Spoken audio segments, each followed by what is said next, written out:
Hello, everybody out there in the internet. Welcome to Aimless Filler, Volume 18. I'm Taken Master, joined by RPG Maniac 05. So yeah, Gamer will be joining us eventually. He's just not here right now. So what you've been playing. In the middle segment, we're going to be all non-lethal weapons and stuff in games that you can use and stuff. You know, people say, oh, games are violent. They make people violent. Blah, blah, blah, blah, blah. Well, you know what? F them. We're going to throw that in their face and be like, oh, yeah? What about these examples? Bam! All in their face and be like, oh, look at that. Non-violent weapons. Or non-lethal weapons of, just taking some dude down pacifistically and be like, oh, I didn't kill him. Yeah, I may have shot or maimed or bashed him in the face or something, but he ain't dead. He's still alive. Look, he's got a pulse, no blood, or at least not that much blood, and, we can all go and get tea or something later, and it'll be cool. So, yeah. Yeah, because that's the first thing I'd want to do when I wake up. Like, let's go get tea with the guy who just knocked me unconscious, probably stole things. That's really what I'm going for. It's okay, RPG. When you wake up, you'll feel as right as rain, and maybe there'll be some special effects of like, oh, I feel like a tea, or I'm really parched. I want some tea or something. So of course we gotta take them to the tea house or tea place. But yeah, what have you been playing?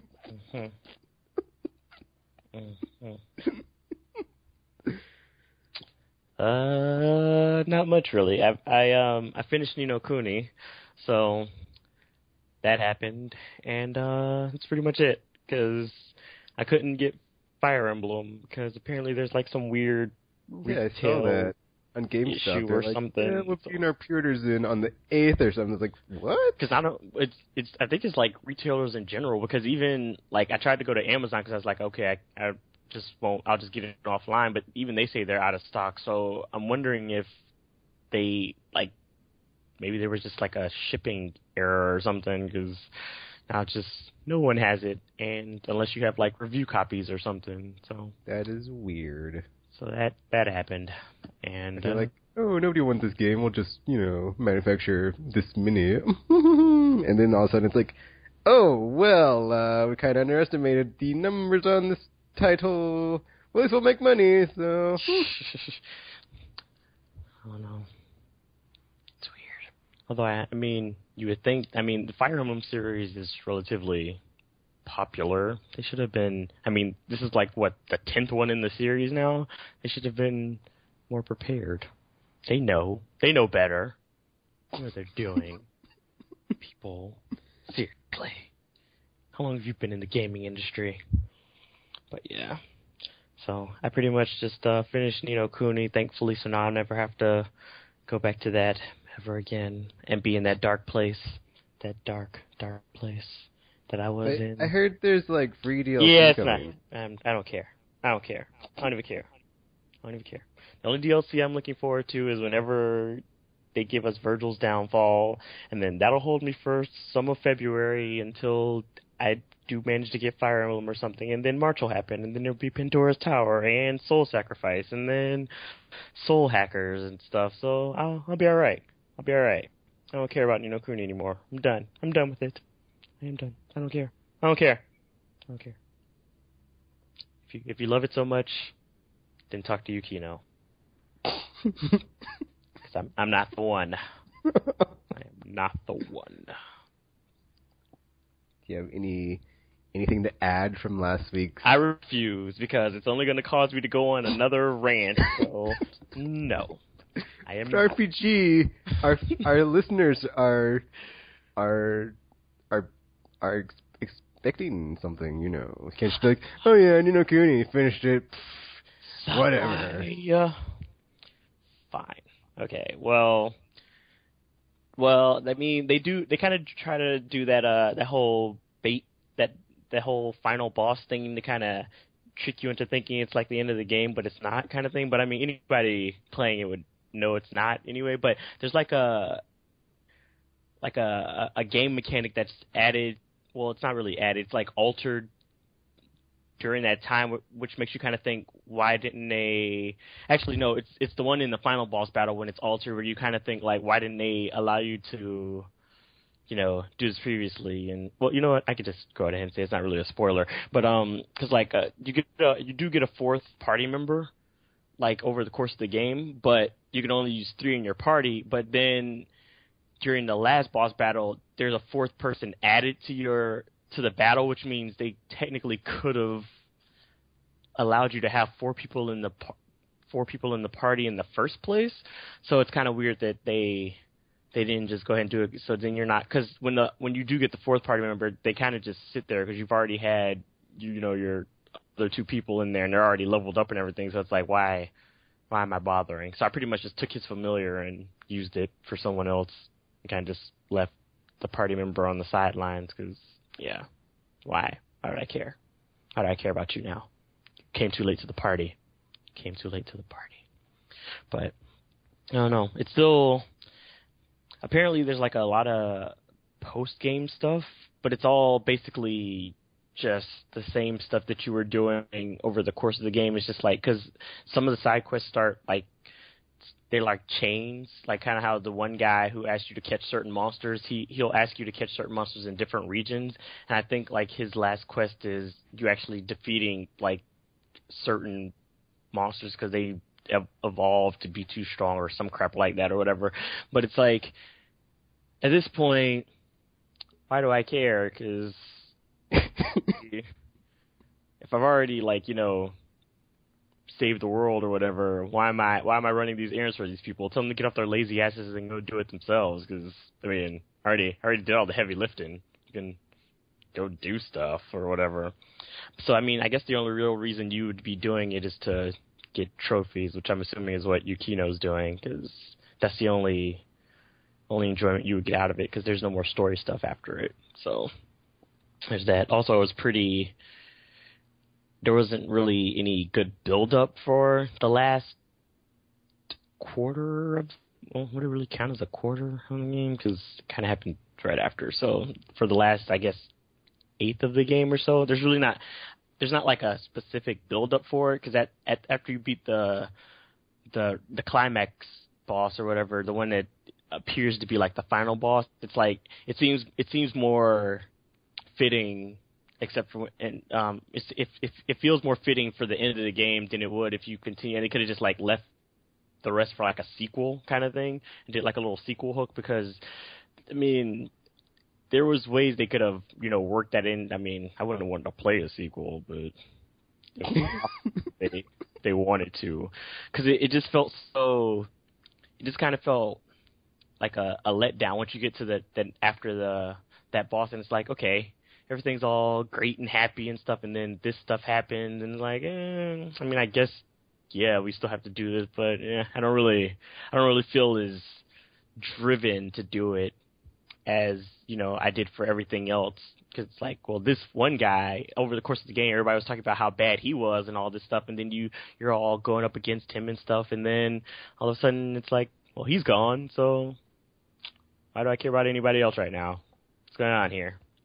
So I think they could have probably did that a little better with the story, or like they probably should have just extended it a bit more and kind of fleshed out the rest of the people they were trying to throw in there, because otherwise it just kind of seems like it's just thrown in there. It's like, okay, well, we need to go ahead and eventually get you to this fight anyway, so here you go, have this.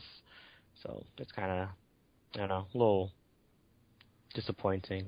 Not to mention, you're probably like over leveled by the time you get to it anyway, so it's really an anticlimactic fight, because none of that really even stood a chance against my party by the time I got to that point. So I was like, yeah, this is just, yeah, I don't know. It just, this game, I tell you, I was, still looked pretty though. So there's that. There'll always be that. Maybe they should have just made this a movie. That could have worked. Just did a movie and then not even do a game. Then Level 5 could have worked on something else instead. That wasn't White Knight Chronicles, and would have been would have worked out.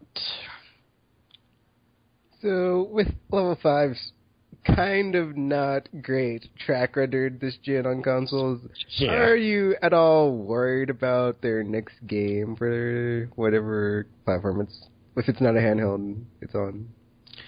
They might be, they might have some problems, because I know, like, the next Professor Layton game is, like, the last one or something for them, so it's like, what next then? And then, even if they do decide to make another console game, I'm a little iffy on whether I'd be all excited to buy it now. So I don't know. And it's not like they're a bad developer, because I mean, they've made better games in the past, but it just I don't know. Maybe my taste or something have just changed since I've gone through these generations of games and everything, so that could be part of it, I guess. And then level 5 has really been, they've kind of dropped the ball with their antiquated way of using game mechanics and stuff, so I don't know, which kind of has me concerned, because if I don't have level 5, and Square Enix is really on my bad list right now too. I'm kind of running out of developers and games, so it's not going to go well. And this also does not make me look forward to another generation, because I'm running low on things to look forward to. So there's that. But RPG, you totally had a whole list when you're like, oh, I finished No Kuni, but now I'm looking forward to and all these other games. Yeah, but it was only 3 games, and it's like, what do I do after that, though? It's like, then what? No.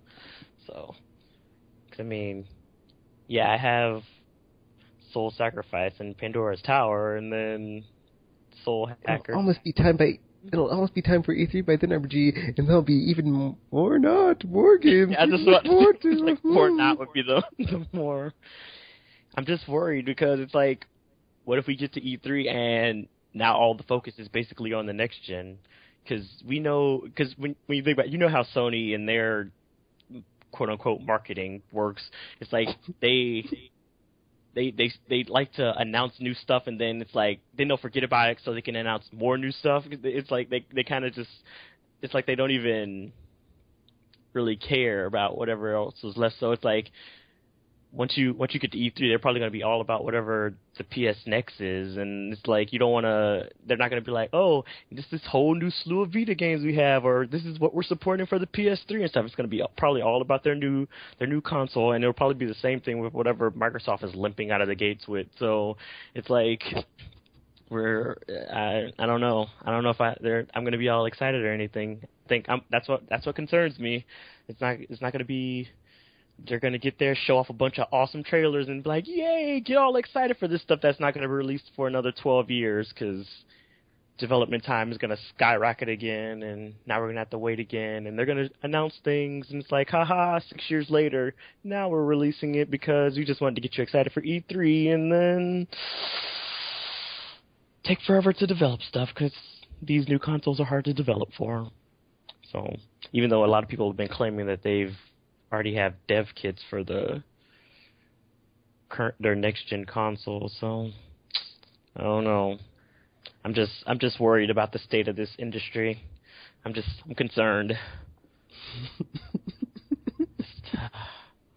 I mean, I really wish I could be more optimistic or excited about it. But I don't know. It just concerns me. I have this very, very concerned feeling in my gut that tells me everything is not going to be okay. So, you know.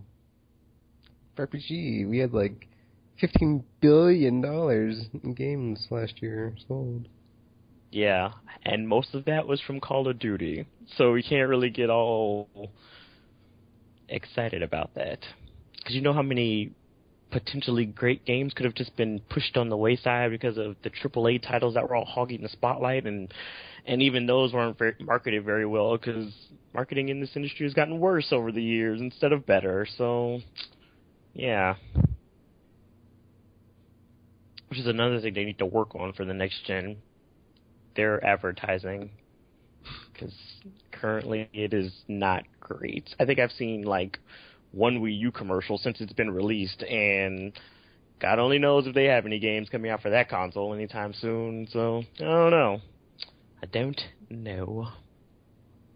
even know, like, because apparently is Dead Space 3 out now? Yeah, it came out this week. I didn't even know until I saw people on my Twitter talking about. They were like, Dead Space. I was like, wait, that game got released? Why was I not told this? And apparently so did Sly Cooper. And I was like, what happened to people telling us that these things get released or whatever is going on? So now it's like I don't even know what's going on anymore.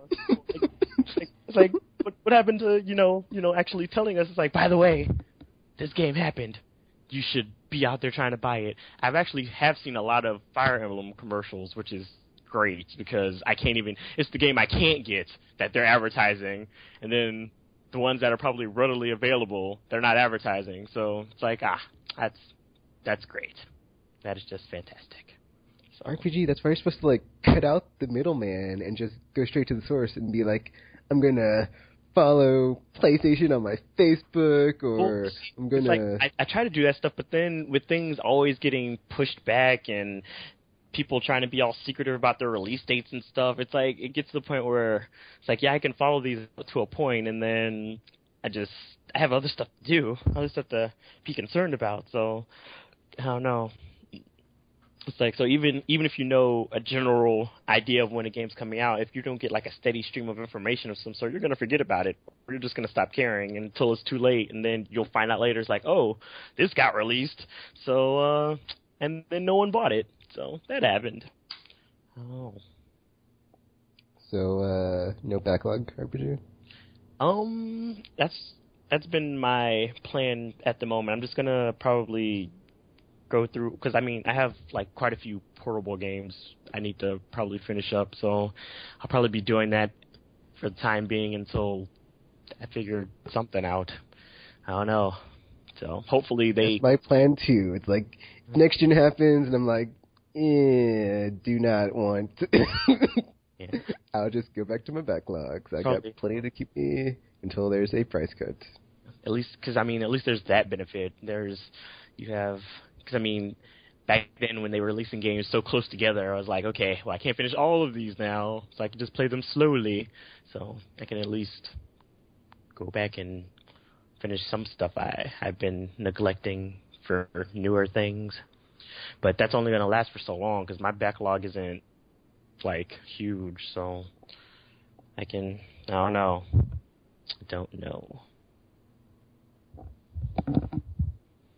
Alrighty, well, I've been playing Dragon Quest VI still, and something really cool happened, so game got a lot better, because it's been kind of, I didn't know, like, where to go, what to do, and then slowly but surely, back in the, what's really weird, because it's cool, because there's, like, this, like, connection between the two realms. It's like dream realm, real realm, and it's like, you keep having to, like, take clues that you get in the real, or one of the realms, and then go back to the other one, and then, like, do story stuff, and be like, oh, we've solved this issue, and then, like, go back to the other one. And it's cool, because, like, both realms have, like, basically mirror communities, or towns, or whatever. So it's like, you have one town in the mirror realm, and you also have that town in the real realm, and it's like, the citizens there are kind of similar, and everything else that happens is kind of similar, and like when they, like their dialogue and stuff is like all related. So it's like you can take the clues that you get in the real realm or the dream realm, then go to the other one, and then solve the problems, and like vice versa. So you're just like always going back and forth to be like, oh, what do I do here? Or, oh, I need to go here to solve this. So it's pretty cool. And there's like this witch. Well, she's not a witch, but she has like a witch hat. So it's like this. So that automatically makes her a witch. Well, she's dressed like a witch. That's called profiling, Tekken, or something of that nature. She has a magic ball too, so you know. Okay, maybe this magician lady, like crystals or something. She's not a magician, but she's a witch. You've already gone over this. You've already convinced me. She has a hat and a crystal ball. She's clearly a witch. Her name is is Madame Luca. So you go to Madame Luca, and she'll like give you clues. Is she a psychic? She's like a dream reader thing. She's not a psychic. I think she's like a psychic. I can't remember. I mean, her name it was like 20 hours ago when you first met her, and she like told you what she was. I completely forgot, so it's like whatever. The witch lady with a magic ball and stuff. She's a psychic. So you go to her, and she's all like, "Oh, tell me how your quest is going, Tekken," or it's really weird because like. After you talk to her, you always, like, rest so you can, like, regain your MP and HP at her house. So it's like, she'll be all, so, tell me how's it going? Tell me how it's going, Tekken. And then after you do that, she'll like, oh, well, you look really tired from your adventuring, blah, blah, blah. You should get some rest. Then you'll wake up and be like, and she'll be like, so, how'd you sleep, Tekken? And then you say, like, oh, I slept good or not. And then she's like, oh, I saw something in my crystal ball of your next place to go to in your adventure, blah, blah, blah. So basically, I just keep going back to her because she's, like, tells you, like, where to go next and all this stuff. Because always, like, prevents me from getting stuck in the game, so I always know where to go. So, like, I'm going to her, going to places. And then, like, one of the last clues I got was basically from town XYZ, go, like, north, east or something, but I couldn't get through that part because I kept dying because I was fighting that dude that was really tough, so I had to like level up for a long time. I finally beat the dude, and I finally like got through the pass or whatever, and so I got like this really cool segment of missions, but like before that happened, like it's cool what happened, like the characters in your party, they basically were able to like branch out and have other. It's similar to the job system in Final Fantasy, but different, because there's, like, I forgot what they called them. It wasn't, I think it was, there's a word, and I'm completely blanking. Oh, no. It's like, no, I guess discipline would be one, but, like, you have these abilities in the, I don't want to say classes. So you have these abilities in the disciplines that you're learning, and then, like, it's cool, because, like, it's really cool. I'm sorry. I'm like, really getting excited. So, basically, I'm trying to, like, cut to the point, but not get all talk Final Fantasy, but it's not Final Fantasy, because I'm trying not to say, like, classes. Yeah, so, basically, your disciplines... so it's cool. So, it's, like, you get these disciplines, there's, like, a whole list of them that you can, like, go into and learn abilities for, and you slowly level them up as you're playing. And then, like, it's cool because, like, as you level up, you get more abilities, but then you can, like, change your discipline to any other discipline at any time, except for, like, a few that you need to have, like, a certain one mastered or a certain one, like, at a certain level. And so what's cool is that the disciplines are really similar to the, like, the main character jobs or the main character people from like Dragon Quest IV, because there's not a dude, but there's a discipline that lets you have the abilities of the merchant dude that was completely useless in the fourth game, where he's like he can like find the value of stuff and like say, oh, this is worth this much or blah blah blah. So I thought that was really cool because that was always one of my favorite characters. And then like the dancer class from like the dancer daughter twin ladies, that was cool that they brought that back. So it's like they brought back all the stuff from the fourth game, and I was completely not even expecting that, so I thought that was really cool. And so like you can get like the straight up like vanilla like fighter, mage, priest class, but then like the more advanced classes, it's like you have like paladin, which is like half warrior, half monk. So basically what I'm doing is I'm like Paladin?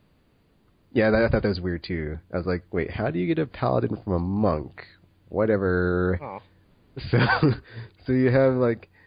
I think, actually, paladin is, like, monk and priest. I think it's, like, monk and priest. It is monk and priest. So they're supposed to be, like, holy knights or something, right? So wouldn't it make sense to be, like, a priest and a, like, warrior or something? Yes. That's, like, so it's like you have the basic classes, which are just one class, but then you have like the more advanced classes, which are like a combination of two, but you have to have like both leveled up to a certain extent. So right now I'm leveling the four people I'm using, basically I'm like mirroring off each other. So my dude is like the fighter warrior dude, but he already leveled up all the warrior stuff. So now I switched him to a monk, and the monk dude is still like learning the monk skills, so he's not leveled up all the way. And then like the mages, one I had a priest, one I had a sage, I think is the other one. And then they both like mastered those, so I switched them around, and we're like now the other one's a priest and the other one's a sage. So that's cool, which is basically like black mage and white mage. So after they learn that, they can become the I think it's enchantress or some other discipline that's the combination of the mage and priest. So that'll be. I think they can use summon magic when they do that, and then it's like they can call upon the creatures of the elements or something weird. It sounded all like Eidolon or summoning a spirit creature thing. So that was. Oh yeah, so back to the story where I'm at in the story. So it's like since I beat that dude, and then like there's like a pass in the mountain I couldn't get past. And then, like, I couldn't get past it because I couldn't get there because I couldn't beat the dude. But after I beat the dude, I could go in there, and there's, like, this other strong dude that fought the dude. I'm sorry I'm using the word dude. But, like, there's this other dude in the mountain, after you beat that really strong dude I was stuck on, that was, like, just kicking the crap out of the monsters. Mm-hmm. And so, like, there's, like, this really cool sequence in-game that they hadn't used yet in Dragon Quest 4, 5, or 6, where it's, like, you go and you see this guy beating up this dragon, and like it has this like cool camera angle. It's like third person, and like the way the camera was is like really cool because it hadn't been done yet in like Dragon Quest 4, 5, and 6. So I was like, oh, that's really cool that they did that, and it looked really good for like the sprite graphics that they're using on the DS. I was like, oh, it doesn't look that bad. That looks pretty good. And then like he takes down this dragon or whatever, and so like, and he says something I don't remember. It's really weird. He's all like, yeah, that's nothing, blah, blah, blah, or something. He's like, just piece of crap out of it, leaves. And so, like, but, like, basically without spoiling, there's, like, really cool stuff going on in the story, and it's, like, and I think it's, like, highly hinting that is the dude that you think is the dude, but I don't know if that's the dude, because he doesn't look like the dude that you know is the dude. So I'm like, could that be the dude, or could it not be the dude? So maybe... I'm very interested to see if later on if he is the dude or not. So that'll be interesting. And then there's this cool part where like the people in the real realm, I think it was the real realm, not the dream realm, were like going to this island called the Island of Happiness, and it was like they could just like go there and be happy, wee free. But in like the dream realm, there were like people in the dream realm, they're like, oh no, people are going to sleep and then dying in their dreams. They're just dying. And so, like, you couldn't figure out, like, what's going on. And so, like, people are being, like, kidnapped and taken to this island where, like, these monsters were, like, just torturing them and doing, like, really bad things to them. And there's another cool part where, like, visually on the DS, like, it had, like, the art of the game where it hadn't been done before, but it was, like, this crowd of monsters, and it was really, like, dynamic, and like the animation was like really good. It was just like a giant crowd of monsters just like in a pit or something, just like all up on or not all up on each other, but like all against each other, like moving. And I was like, wow, this looks really cool. And so like you went there, cleared out the monsters, and then everybody like returned back to their happy places, and that was just like a really cool segment. And then now I don't remember. It's like it's weird because like there's one part I'm stuck at because I guess it's not the time in the story to go there, but like there's this monster. Or not this monster, but it's the dude that turns into a monster in a town, and I beat him, but then, like, he reverted back to his human form, and, like, all the villagers are like, don't tell him, he's, like, the hero of our town, and we don't want him to find out, and all this stuff. So I need to resolve that, but I haven't figured out how to, so I need to go back later, I guess, because I couldn't figure it out when I was there, and I was like, whatever. And I talked to Madame Luca, and she's like, oh, go somewhere else. I was like, oh, I'm not even in the right spot. So I was like, whatever. So I'll go back there and finish that later. And then I just did something to, like, help the king and blah, blah, blah, blah. But Dragon Quest 6, still awesome, and, like, just, yeah, really good. Still really good. It's funny, because the Dream World, regular world thing almost sounds like the Ni no Kuni mechanic, except done better. So it's like, I don't know. I should say, made more interesting. They kind of dropped the ball on that, too, but still. But yeah, I'm still pleasantly surprised at how much I am enjoying Dragon Quest 4, 5, and 6. And I was like, oh, never played it before, so... And it's like, oh, there's on sale. It's like $20 or whatever. Oh, super cheap. Oh, people say it's awesome. And I finally got to play it. I'm like, oh, man, it's so good. So, yeah, still having the Chrono Trigger effect of, oh, well, I've always heard about this game, and I've always been interested to play it, but I never really got around to it. And I finally got around to it, and it's like, oh, man, so good. Oh. So, it's like 6 can just, like, keep on going and, like, magically eclipse 5, which was just, wow. I was just like, wow, just so good, so good. 4, 5, and 6 are just up there, and like triumvirate of JRPGs in series of like 3 in a row, and they're just like so good. It's like, man. And then let's see. Besides that, Operation Firestorm, Mass Effect 3 multiplayer. It was crazy. It was so crazy because it's like. It's so annoying too, because it's like there is like a, how should I phrase this? There is a faction within the fans of Mass Effect 3 that I just cannot stand when I go to like the forums. Why? And it's like they're like the trolls. Well, it's not the trolls, but it's like the people who play the game who like play it so much that they like really haven't. They just like play so much. I think that they hate it. It's like they play so much. And, like, it's all they ever play. It's like, you know what? We love this game, but we have nothing more good to say. And it's all hate. And, oh, this challenge is too easy. Or, oh, this is unbalanced. Or, oh, this needs to be buffed. This needs to be nerfed. Blah, blah, blah, blah, blah. But, yeah, basically, weekend challenges. I don't have an issue when they're too easy. I'm like, oh, okay, easy challenge. Free combination pack.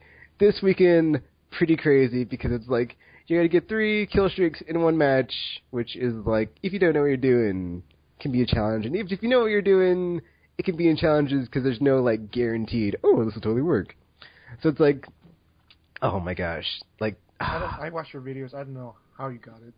Like, I was, like, figuring out, like, how did he get 5 in a room? I could only get 4 max. I was like, oh, you know what, screw this. I'm not gonna get this challenge. Game I would have helped you to ask. No, it's just like, is it like anybody could do it and it'll count for you? Well, like if another guy does a kill streak, will it count for the entire team? Yeah. Okay. Because, man, it wasn't working. I was only getting like 3 or 4 enemy groups together, like no 5 in a row. It's like, whatever. Screw it. See, the thing is, like, you had to, like, well, my strategy was, like, just run into a spawn and, like, use a rocket launcher and, like, hope I got, like, everything that spawned in, which is, luckily I did. But then it sucked because on 360, the first time I did it, and I, like, freaking barely got it, the match disconnect on the final flipping wave. I was like, are you effing kidding me? Are you effing serious? Oh, I was so heated. Wait, so you didn't get wouldn't it unlock at the moment of the 3rd kill streak? No. Oh, no. Damn. Some of them, I Some of them do. Like, since I lost my connection, it, like, didn't count anyway. I had to, like, I uploaded this to YouTube anyway, but it's like, I was so mad because that's the first time that's happened in, like, a week in operation where, like, not only was I trying to get it done, but I had finished it, and then I got disconnected. So I was like, wow, that sucks. And then, because it was a stupid, like, annoying one to do, I didn't want to do it again. I was like, are you kidding me? I had to go back in, try again. It's not fun. And then, like, it was just a challenge anyway, just, like, all the people that complained was like, oh, blah, blah, blah, blah. I was like, okay, well, this one was hard, hopefully the next one's easy. But then on PC, I was like, well, this sucks even more because I don't have more than 2 rocket launchers in my inventory, so how the heck am I going to do this? So basically, I'd like halfway given up. I was like, this ain't going to happen. I was playing on bronze, and it's like wave 9, 10. It's like towards the end. So like wave 10 starts, and it's, I don't remember what it is, but basically, magically, I was able to get 1 kill streak with like each of my rockets, and I was using my Krogan soldier, and like I had my grenades spec'd to do like wide area damage and like maximum like increase my damage across like a wide area. So like it's the extraction wave. I only have 2 kill streaks. And I'm like waiting for enemies to spawn so I can like try to get them to like come up to me and like get this kill streak. And so I see like six cannibals. I'm like, they're like in an area, but they're staying in the same spot. And I'm like, oh, this is going to be really stressful. And so, like, it was like a lucky grenade, and I was waiting for the timing to be right for them all to clump together and just like throw all my grenades, and I just started like shooting as well, just in case like they didn't die from the grenades. And luckily I got it, and I was like, yes, that was so close. So luckily, Operation Firestorm completed in the books. Whew, that was not fun at all. Okay, I'm not gonna say it was fun, but that was a challenge. And I feel, combination pack was not enough for that operation, and I deserve more, because I was kind of stressed, but whatever. Yeah, weekend operation completed, and yeah. Assassin's Creed 2. This game. Okay, I finished it. I like, the range of emotions I had when I finished that game. I was like, that's pretty cool. That was pretty weird. That was kind of like, the range of emotions I had, because it's like, it's cool, like, what happened, the whole, like, I'm not talking to you, Ezio, I'm talking to Desmond. And he's like, who's Desmond? I thought that was so cool. And then I thought it was, like, weird what the thing was that you were talking to at the end. I was like, what? And then that was weird. I was like, okay. And then, yeah, I was not expecting that. And then, okay, then after I finished it, and like started Assassin's Creed 3, and it's like, wait, no. When they mentioned the whole solar flare thing, I was like, oh man, I hope they didn't go all in on the Maya thing in Assassin's Creed 3. And Assassin's Creed 3 starts, and it's all talking, and then, that's the other thing. So I didn't know, like, Assassin's Creed 3 future time was like our present time. I thought it was like even farther in the future time, but it's not. So I was like, aw. But then, like, when I saw that, because, like, at first I was like, okay, I hope it didn't go all in on the whole Maya, end of the world thing, blah, blah, blah. Whoops. And it's like, oh, the whole 2012 thing, I was like, oh, they did. So I was like, I already had, like, a sinking feeling of, I don't think I'm going to like this game. So, and I haven't gotten very far yet. I'm still in the prologue as the English dude, which I was like, weird. Why am I this English dude? Yeah, it does kind of throw you off until they get to like the twist into the prologue anyway. So there's that. Yeah, for it to explain itself, but until then, I'm like climbing. Like I from my experience with Assassin's Creed 3 games, I know that all the stuff that's important to do later on, that's just a pain, is a lot easier to do in the prologue. So basically, I'm just like climbing all the highest points right now to synchronize all the maps before I switch to the other character that's going to be hunted by all the guards that are at high alert. So I'm like, oh, well, before there's a bunch of dudes trying to kill me, I'll do this now so it's not a pain to do later, and I can have all the maps synchronized and know where all the routes are. Because in Assassin's Creed 2, I had a bunch of blacked out spaces because I was just like, I just went to the end. I was like, I don't care. Yeah. And then, oh my gosh, that's the other thing. That's how I got in like the first one. I was like, you know what? There's too many of these. I don't even care anymore. I'm just gonna finish this game and be done with it. Assassin's Creed 2, like the codex pages, I did not have them all, so I couldn't do the final mission, and I was pissed because it was like 2 a.m. or something, and I was like so determined to beat the game, so I knew it was at the end, because it's like, oh, you're going to go to Rome, Desmond, or you're going to go to Rome, Ezio, and I was like, oh, it must be the final mission, because we haven't gone to Rome yet, and this is probably going to like end with me killing some pope, which totally did. And then, so it's like, which was cool, by the way. Well, that's the other weird thing. He didn't kill him. He was like, I'm going to kill you. And then, like, he went from, I'm going to kill you to, I'm not going to kill you. I was like, what the F, dude? You totally just, like, 5 seconds ago, you were ready to kill this dude, and now you're going to let him live? What the F? He gets his comeuppance. Yeah, you said comeuppance. That was the other, that ending, man. It was so, like, I had such a range of emotions, like, oh, that's cool, that's weird. What? So, and just imagine if you did play, we had to wait a year to get the resolution of that. Oh, I know. Oh my god, I'm so, like, Jesus. That's why I'm glad I didn't, yeah. All right, I could just Did you at least watch the stuff on YouTube for Revelations and Brotherhood? No? I just went through. I just read and it. His dad was there. I'm like, where'd he come from? Whatever. They're in a van. Okay. Why is he being able to talk to the temple? What's okay? Whatever. Yeah. See, okay. I at least like read like the story stuff for Brotherhood and Revelation before I started 3, so I kind of had an idea of what was going on. Because I still think the intro to Assassin's Creed 3 doesn't really tell that much. It doesn't not tell anything at all. If you started, you'll probably be like, you don't know what the F is going on. You'll just start and be like, what? There's Templars. It's like, why do you have this? Where's this person? What's going on here? So, yeah, it's probably better if you, like, even if you don't play them, to, like, look up videos or read the story synopsis or something, because otherwise you'll be missing about what happened sometime there. So, yeah. I was like, what happened to Lucy? Yeah.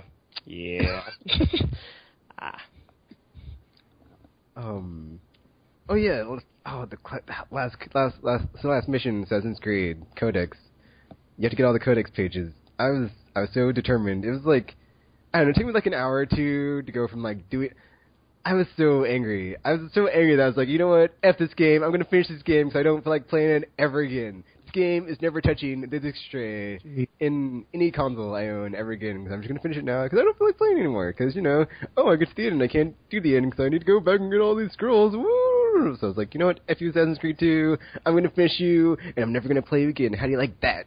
So I was like, went through, got like 13 codex entries I was missing or something crazy. I was like, oh, are you kidding me? I had to go back to like every flipping town and run from guards and scale buildings, and the thing that made me, I had a Tekken moment, of course.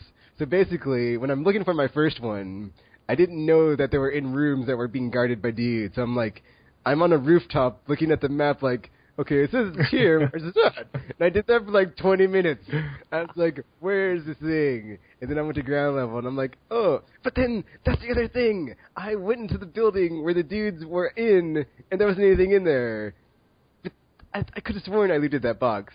And then I must not have been paying attention because I guess I didn't loot it. I guess I was going to like go in there and like be all, oh, it's just not this chest. It's something you go in and get and blah, blah, blah. But lo and behold, I had to loot the box, and didn't loot the box, and I was like, oh, whoa, Tekken, you're so stupid. Another Tekken moment, ha! So, yeah, and just, at least I had like a bunch of cool moments where I just like ran up to guards and like double assassinated them with the hidden blade. I was like, haha, that was cool. Or just like jumped down on them with like double hidden blade assassinations. That was cool. But yeah, Assassin's Creed 3, finally there in Boston. Had that weird conversation with Ben Franklin about ladies and stuff. That was weird. And, yeah. Willing and ready and able to get it done so I can just finish the trilogy and be like, you know what? Assassin's Creed. I can talk about it. Yeah. And, basically. That is... Oh, actually, I thought it was cool. Like after playing 2 and 3, I still say Assassin's Creed does like the best like crowds in an open world game, like even better than Rockstar, because it seems like they're just like more lively. Just when you're walking through the city, you can just like blend with them. Like the crowd is like actually alive, as opposed to just like random NPC person walking down the street that you can kill or not, blah blah blah, and they all like interact with each other. Like, oh my gosh, that person just fell off that building, or that person looks that one word. That word. Oh, yeah. That person looks like they're, we should be investigating them, or... Suspicious? Yeah, suspicious, yes. Or like, just when someone, like, shouts, assassin, and, like, they start chasing you, which is kind of weird. Do you even like the, shit, run! Shit, run! You've never heard that? No. Oh my god. I heard that all the time in Assassin's Creed 2. Oh. Weird. Well, I killed a lot of people almost. Well, that's probably bad. Trying to get that platinum, You have to do some crazy stuff. So you decided to, like, mass murder people to do it? No, there's, like, some things to get, like, a achievement or trophy. It's like, you have to, like, poison the guy, then he kills the crowd or whatever. Mm-hmm. And one of those people said, shit, run, shit, run. Yeah. In this, like, really corny Italian accent, so it was, like, pretty funny. Yeah, that's basically what I've been playing, so, yeah. Why do you still continue to play it? Like, Play the third one, if you didn't really enjoy part 2? 'Cause, gamer, I gotta know how the story ends. I gotta, like, see what happens to Desmond, and, well, you'll see I'm not what happens to the Native American dude yet, but I want to see like what he's like too. So, I didn't like Ezio as much as Altair. Sorry. Altair was so lame. It's like, how do you even?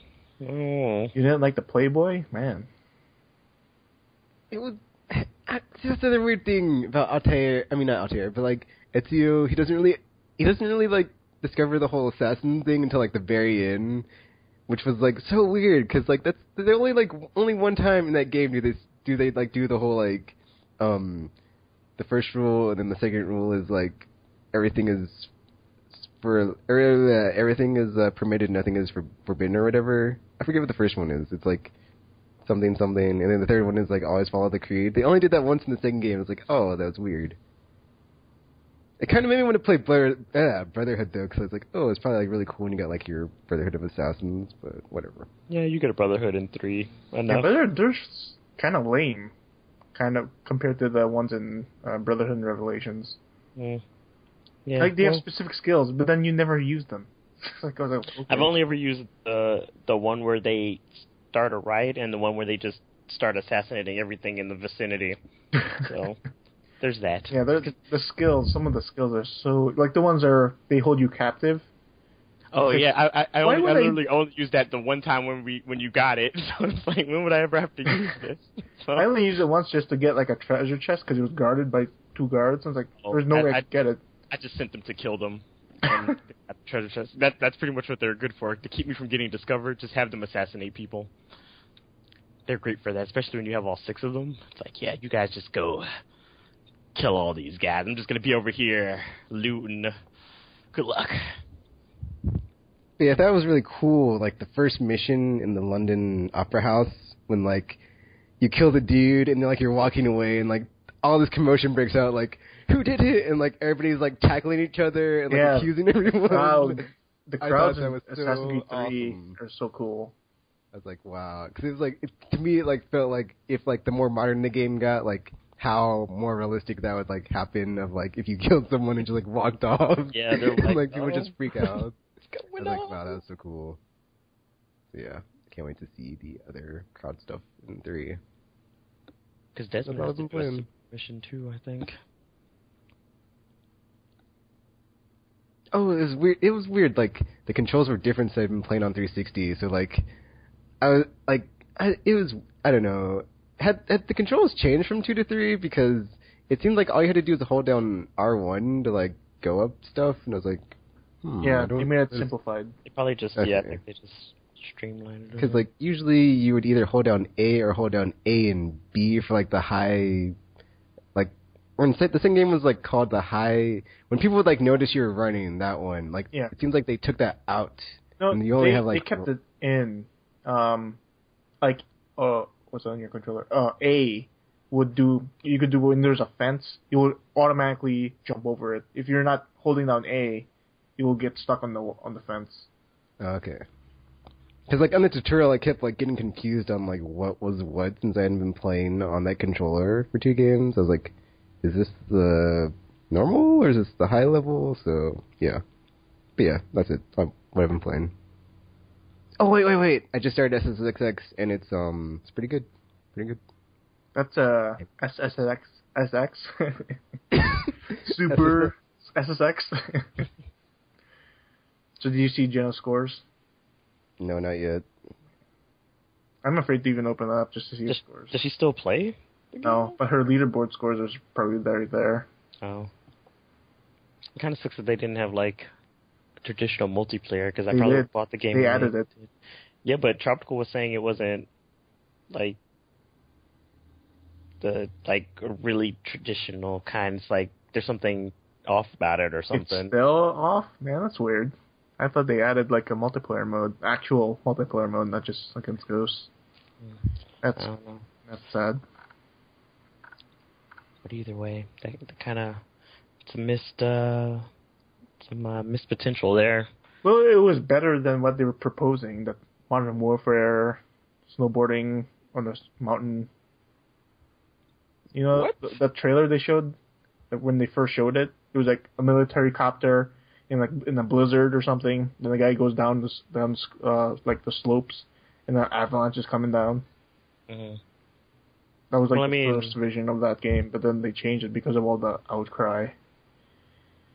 Then we got this, which is it's not as insane as like previous SSX games, but it's close.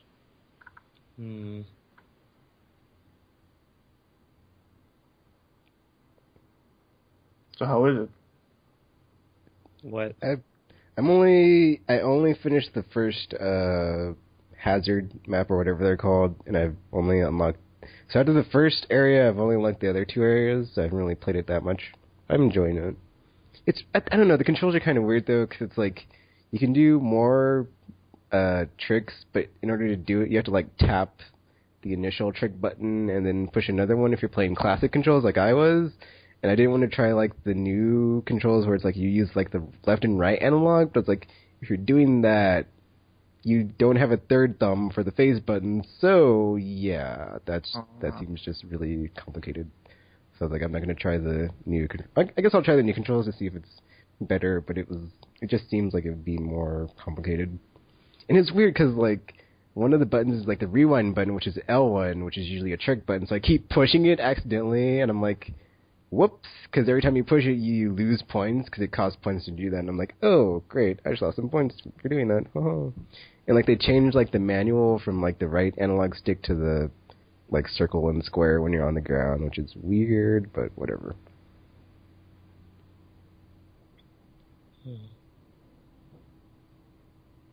It's weird too because it doesn't look as amazing as I was expecting it to. Because I was playing it, I was like, this doesn't look super awesome. So, but maybe when I play it in HD, since we'll see. Oh man, I can't believe. Well, I played Assassin's Creed 3 in HD since it was on my HD PS3, but the one that's hooked up to the HDMI is not the digital one. So, does HD really make that big of a difference? Yes. Well, graphically. I feel like it'd probably just be maybe it'd be a little crisper, but it wouldn't be like a drastic change or anything. It wouldn't be like looking at a PS1 game and then looking at a PS3 game kind of thing. So I think it's really just all in your head. Just makes it look more pretty. Because you play plenty of Wii games without issue. Well, I usually play in 480i, so. But when I play HD, I'm like, wow, I've been missing out. I don't know. But then it's weird because like when I went to play Journey when I was recording it, it didn't look that. Even though I was like gushed all over it when it was in HD, it wasn't that much of a step down. It still looked good, but it wasn't like I want to do things to myself good. Wow, that's what? I'm just saying it was good. It was just as good as it was in HD. Uh-huh. Like exponentially. So, Gamer, what have you been playing? I finished Grand Theft Auto 4. And it's pretty sad because like I put in like 25 hours into playing that again. And it's like it's weird because like I could have taken those 25 hours and played Ni no Kuni and played half of the game. And at least I enjoyed myself because like man, I don't know, I spent so much time playing. Would you have enjoyed yourself, Gamer? Would you? Actually, it's funny. I remember last week after everybody left, me and Gamer were like, what if Grand Theft Auto 5 got delayed? And it was a launch title. It totally did. That was hilarious. You mean a launch title for the next-gen games? I'm starting to wonder if a lot of games might have gone that route, like The Last Guardian, for instance. Nah, they're showing up for PS4. I could taste it. Like there's they're gonna release it on lower power hardware. Because I really think because it's taking this long. At this point, I'm pretty much expecting to be like, yeah, and this is launching with it and all this stuff. So, I think a lot of games have gone that way. Any of those long delayed ones probably ended up on the next gen.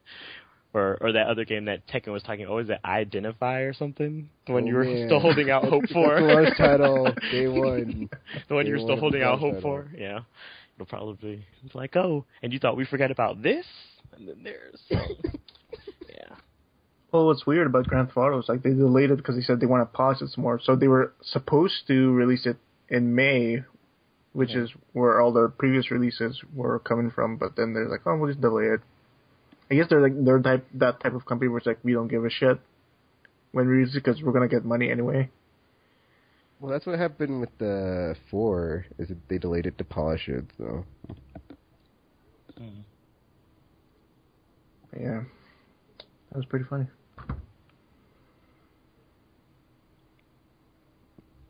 What else have you been playing? Yeah, I picked up Dead Space 3, and I'm like. I like it, but then the combat for some reason just turned up to like 13 out of 10. Oh, and no. like in Dead Space 1, the enemies just like, they just sort of stand there for like 1 second. So you could take your time. Oh, I could take out his limbs. But like, because I'm playing on hard, I don't want to try impossible. I'm playing on hard. The enemies this time, there's no more necromorphs like standard necromorphs that just like stand there and like crawl your way to you. All of them are just like those fast ones. Oh man! I was like, what the hell is this? Maybe that's weird because like maybe because it was difficulty, but it's like I couldn't get my shots in. And okay, I'll go ahead. I was gonna say like all the I haven't been watching any coverage of it, but every time I see like videos of like people in like press outlets like talking about it when they're like, oh, we're also previewing Dead Space or whatever, like, and they show like a clip. It'll be like of the super fast necromorphs in the first game that scared the crap out of me. So now that I know that's all there's in the third game, it's like they're fast and they also jump. They also lunge at you, like in was it Resident Evil 6? Right? They lunged at you. Yeah. But at least in Resident Evil 6, you could dodge. And here you have a roll now for some reason. Really? You double tap the run button and you could roll in any direction. And it's like. So Isaac's gone full on action hero now, huh? Yeah, it's crazy. I don't know. I just don't like how aggressive they are. Because, like, sometimes, you go into a room. In Dead Space 1 and Dead Space 2, it's usually the encounters are handled well where you could see where everything is coming from. Like, if you hear something from the left, there's something coming from the left, and then there's something coming from the right. And then, like, okay, I could know where to position myself to get the best advantage of taking out these enemies. In 3, I walk into a room, and all of a sudden one guy pops out, and all of a sudden there's 3 all on my ass. Like, what is going on here? It's like I didn't hear the other 2 coming. All of a sudden they're there. There's one spitting acid. Gotten smarter. Oh no! It's like there's no build up to the encounter. There's like you see one, you kill one, it's like, oh thank God. There's another one coming. No, there's nothing like that. It's just all ambushes in this game. It's like it's really it's like more action horror and like monster closet-y than the last 2. Pretty much, you just sometimes you walk in the room, you know there's gonna be something happening because you see the grate on the walls. It's like, there's 3. It's like, I know what's gonna happen here. Oh, that makes me sad. But it's like it would have worked if the gun damage wasn't so piss poor. Like the plasma cutter. Cutter doesn't even cut limbs. It takes 2 or 3 shots to even dislodge a limb. Like, oh man, what the hell happened to this gun? Maybe the markers made them stronger. It's like I'm sure they have like an upgrade path because they changed the entire system of the upgrade path where it's not based on nodes anymore. It's based on resources and upgrade chips that you can get from scavenging the area. But it's like, man, it's really difficult. I've only played up to chapter 5, and it's like I'm having a hard time. I already got killed like 3 times, and like I'm thinking, if I play this on hardcore, there's no freaking way I could even get through this game in one go. There's no way, because that one life mode where if you get killed, it's game over, and they erase your game save. Like, yeah, because there's no save points or something, right? Yeah, they remove save points. It's all checkpoint based now. So if you wanna save your game, it saves your game and your supplies at that point, but you have to go back to the previous checkpoint. So that kind of sucks. Because I've only played the demo extremely briefly because I wanted to play around with the weapon creator thing because Tropical was talking about how you get to do stuff, but then I tried to like test out the weapons I was making on the necromorphs because you can like press a button and it'll tell you it's like incoming thing, but then like you were saying I was a little caught off guard because I didn't realize they were just gonna start running towards me and like jumping and stuff. So I was like, these are not the normal necromorphs at all. So that caught me a little bit off guard. So I guess maybe it is just they decided, well, some people have already played this, so we need to make sure it's harder in some way. Like, I don't like the jumping necromorphs. Like, they lunge at you. It's like, I don't really get it, because, like, Isaac doesn't really have a dodge to, like, the side move. Mm-hmm. He just has a roll. So I'd rather not roll, because if I roll, I have to readjust my aim. Like, very slow, because, like, he's pretty slow. He's not really a quick turner. So it's like, he takes his time to... armor he has. And by the time you aim at the necromorph, it's like it's already on your ass again. It's like, what's even the use of rolling if I'm just going to get attacked again over and over again? Couldn't you like stasis it or use You could melee? stasis it, but it's like But you have a finite amount of that, I'm like assuming. three, so I you think can't really three just shots do before it. your stasis thing runs out before it recharges, and you have to upgrade it so that it will charge faster. But 3 shots, and you could upgrade it to more shots. But it's like at this point in my game, I really don't want to invest in stasis when I want to invest in more health because I'm getting owned left and right, especially from the ambushes. I didn't encounter any new enemies yet, except for like there's these things that are like attached to the ceiling, and like they come down, and then they're like a cocoon form ectomorph. And yeah, they're the ones who like they call them mummified or something, but like they do their, because I thought they would be the normal network, but they're the same thing. They just run at you like with super speed. Like, oh jeez, that's crazy. Have you faced any of the human enemies yet? Yeah, the first thing you fight is our human enemies. What's that? That Scientology group. What is that group called? Unitarian. Yeah. Same. Yeah, that Unitology or whatever. Yeah, for some reason, like it's weird because the game starts off. Isaac, I'll spoil it because it's like the first minute of the game. Isaac and Ellie broke up. They weren't really dating though. Yeah, in between 2 and 3 they were dating. Oh, okay. Then like she broke up. She's like because she wants Isaac to help her with the markers, like figure out how to stop them, right? And he's like, I did my job. I don't want to mess with those markers anymore. All of a sudden he's in like a, what do you call it, depressed mood, whatever. But in this very moment, he gets called by this captain dude or something.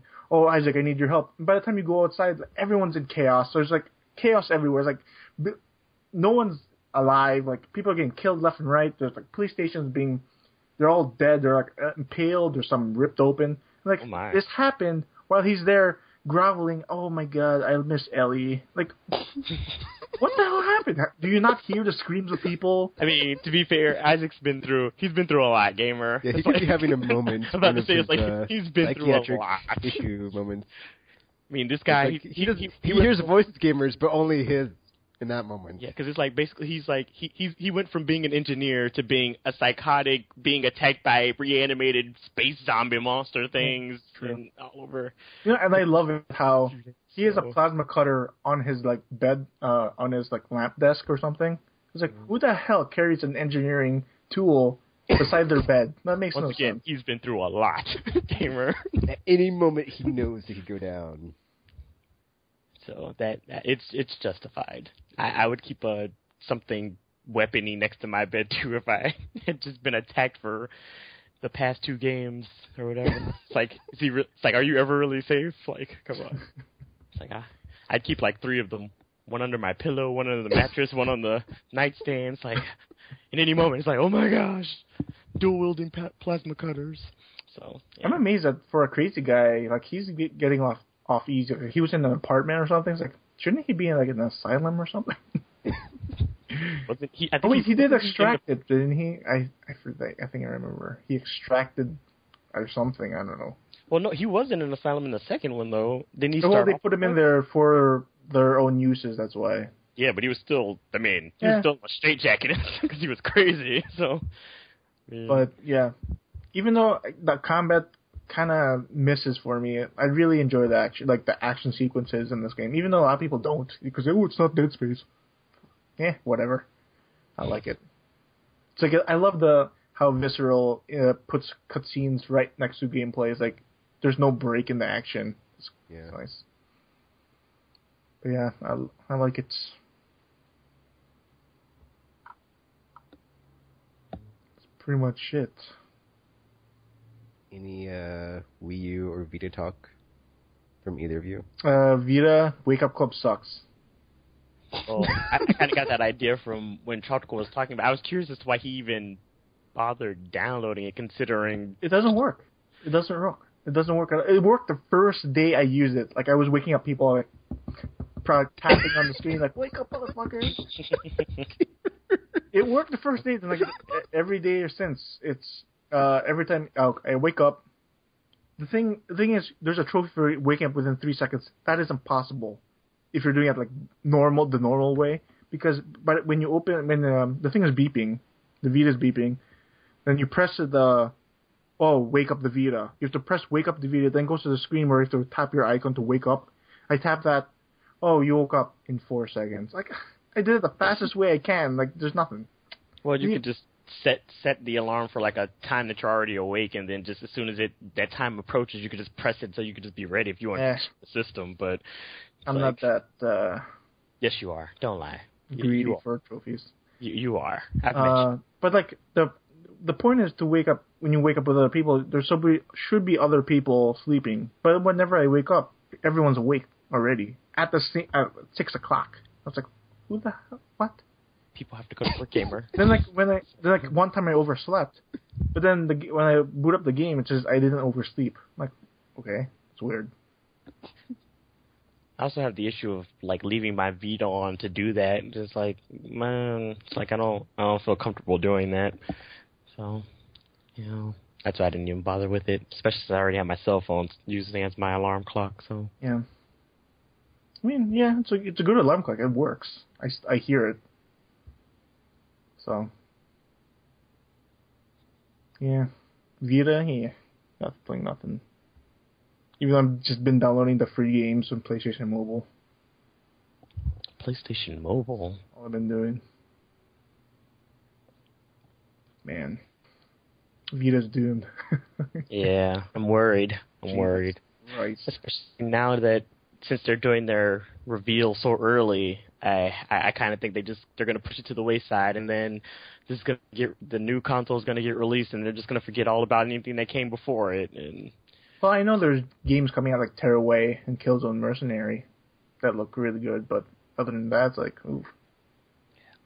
What is like there? I said, I don't think E3 is going to have any focus on any of the PS3 or Vita stuff. It's going to be all PlayStation 4 or whatever they're calling it. It makes me apprehensive because I remember 2012, I was like, well, I'll see what the Vita lineup looks like for this year, and then like to judge it for what it might be next year. And it's like, it was pretty dry, and this year it's looking not that great either. So it's like, yeah, hopefully E3, ... It's not more the same like it was last year. I'll just keep on putting off that purchase because, yeah, don't need one. And the Wii U, yeah, it's dead to me. Like, I could care less.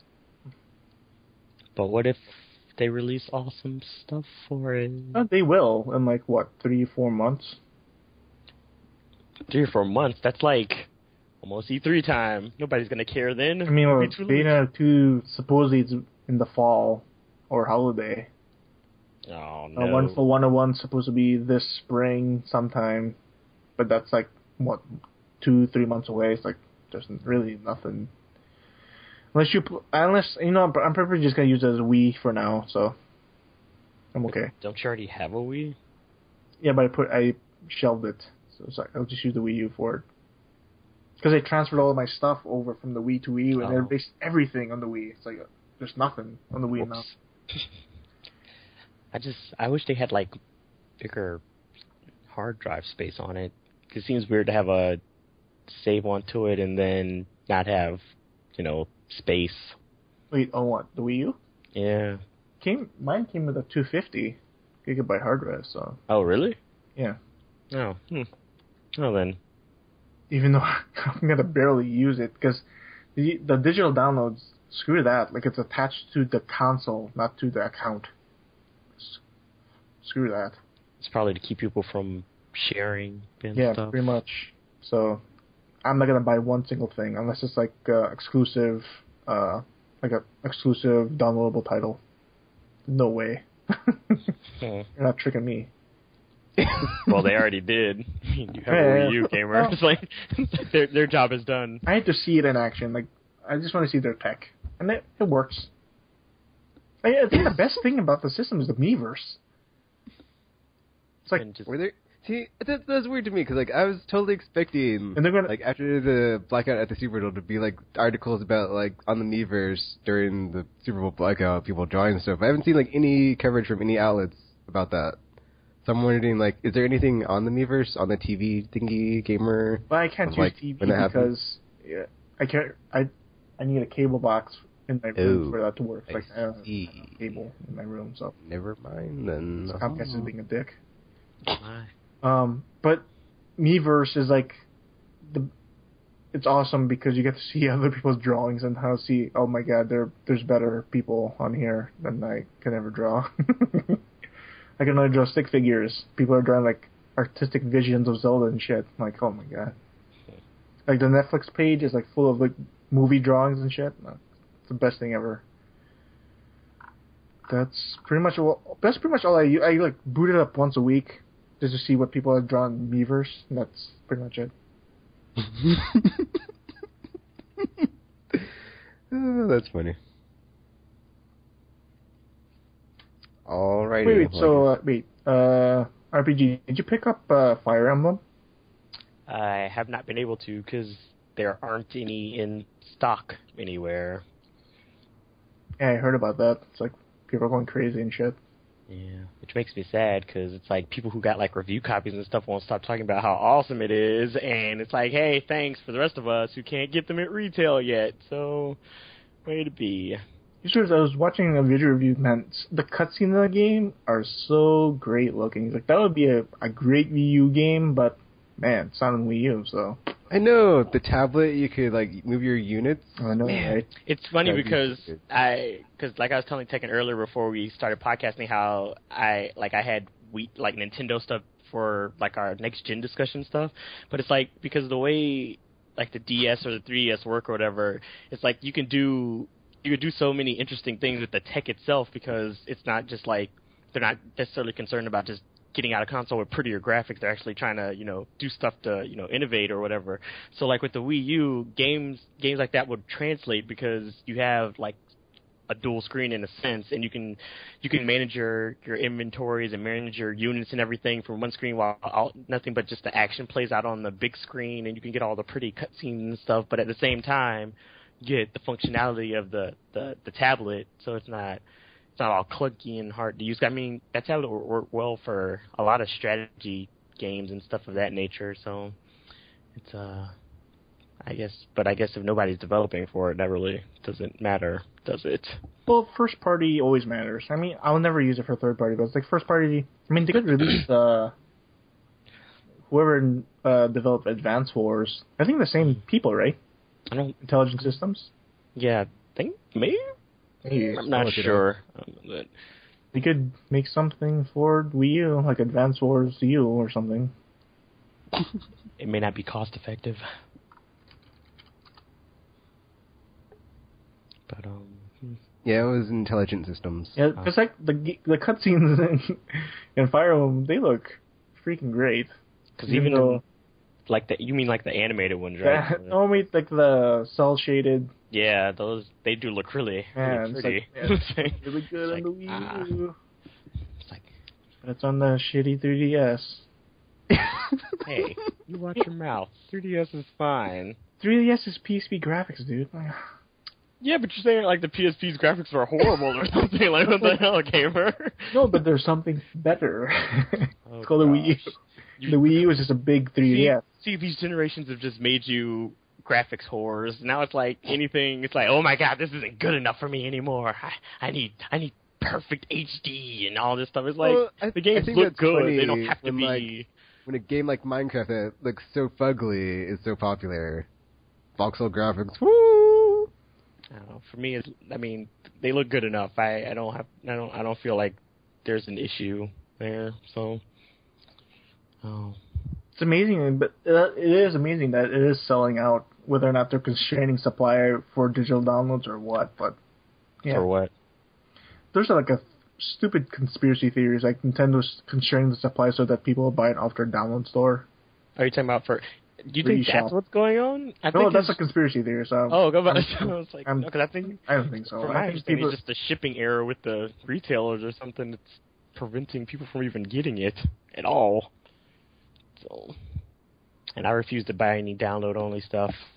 I don't know. It's the same thing with the 3DS, or it's like that's locked to the consoles. Yeah, see, then there's that. I don't trust it. I'd rather have a physical physical copy. But yeah.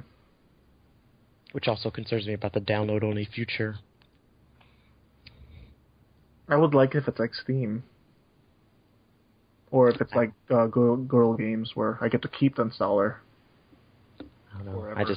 I like having physical copies. It makes me feel safer. Keeps me warm. Makes me feel okay. It's like I know it's there. It's my security blanket. RPG, physical stuff takes up space. If you had like 1,000 games, then I would have 1,000 games piled up somewhere. Fit 1,000 digital Go games just on a thumb drive.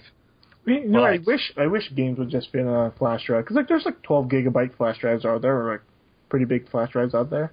But then you have issues where, like with save files and stuff, where they don't let you transfer them on hard drives, just in case you have to like switch over because you run out of space or something. Some people don't even let you copy their games or game saves to different stuff. So then you're like, oh, now I have to do this all over again. So I don't know. I don't know. I'm just iffy on all this stuff.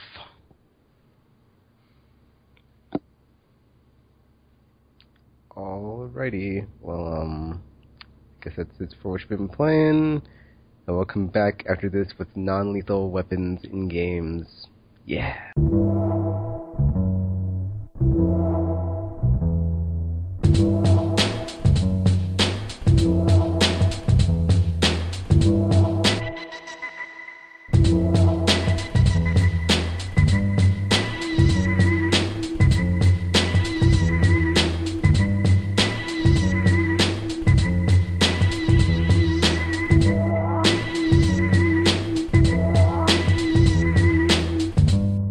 Alright, we're back. Middle segment, weekly topic for discussion this week. Oh, video games are violent, blah, blah, blah. They make people kill people, blah, blah, blah. Oh, you know what? I'm so sick of hearing this, and it's driving me so it's not driving me insane, but it's making me angry. Like, I'm the Hulk. I'm gonna get green and giant and do stuff with buildings like crush them, brah. So basically, kind of proved their point. No, because I don't get green, large, and violent. But you're implying that you would do violent things. I never said that, RPG. You just did. I did not. I said it makes me think I would not deal with that. Yeah. Because I can't. It's impossible.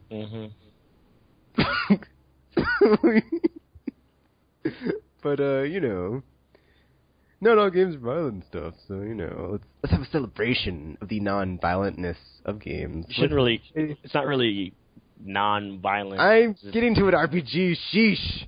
Let me finish, gosh. Well, I'm just saying the way you're classifying it is wrong.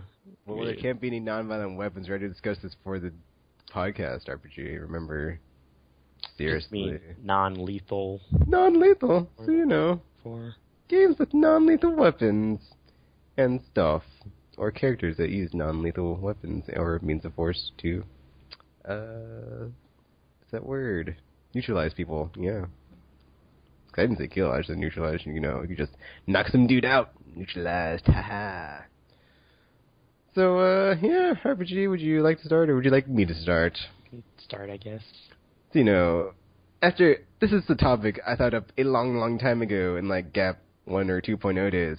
So I don't even remember what I was thinking about at the time. But when I was thinking about it today, before we totally talked about it, not before we totally talked about it, but before we're talking about it now, when we're totally talking about it, I was like, well, I guess Faith and Mirror's Edge, because he's all like, okay, sorry, I'm gonna try to make no sound effects. When she's all running up on people and using her martial arts and stuff, and it's all cool, and it's like, oh man, she just knocked that dude out with a fist. Oh, yeah, kapsha. So good, and like so non-lethal. She didn't kill the dude, she just knocked him out. And then like Portal, it's like, oh, I have a gun, but I can't kill you with it. I can just like use things in the environment to, you know, like shoot a door, and then shoot the ground below you, and oh, look at that, you go through the door, and you're in a room, and I shoot the portal that was on the door, oh, and you're stuck in the room, so ha ha ha, you're stuck in a room, totally neutralized, totally non-lethal, even though I could have put you in like a pit above a pool of acid or something, and then ported you to that, and then bam, you're dead, but oh, I didn't kill you, because it's non-lethal, and then, you know, there's There's games like Metal Gear Solid or Deus Ex or even though I don't want to say it, Dishonored, that are all like, oh well, I could kill you, but I will just use this tranquilizer dart to knock you out, and then bam, you're knocked out. You're not dead. Also, Far Cry, I believe. I think there's actually even an in-game achievement in Metal Gear Solid 4 for that. There's one in Deus Ex for that, but you have to kill the bosses, so you can't kill nobody. You gotta kill the bosses. So yeah, great job, Eidos, Montreal. Great job. But like Metal Gear Solid is even better because it's like all the games are like that. It's like, oh, I could not kill anybody because that's how. Well, yeah, Metal Gear Solid, MGS. Wait a minute, MGS 1 maybe, I'm not sure. 2 enough, I'm sure, but 1, eh. Or at least Twin Snakes because they have the train guns. So. But yeah, non-lethalness. Also, I brought up Kate Sith from Final Fantasy VII because he's a giant. What's that word? Mob? Not titty bear. Is he a robot? What's a boba? Robot. Oh, Wait, do you mean the cat or? He's talking about the Mog that he's riding. Because Cat Sith is the cat. Yeah, the cat is a cat, but the thing is riding is a robot, isn't it? No, it's a stuffed animal that he animated with magic or something. I thought it was a robot. Because he controls it with. I don't think it's a. What version is that? I think he's the robot, and the Mog itself is a stuffed toy. Yeah, the cat pilots a robot, so you know. Are you sure? I think I'm looking at it on I'm looking at it on Wikipedia. It says so much Kate Sith, that you just totally changed it for yourself.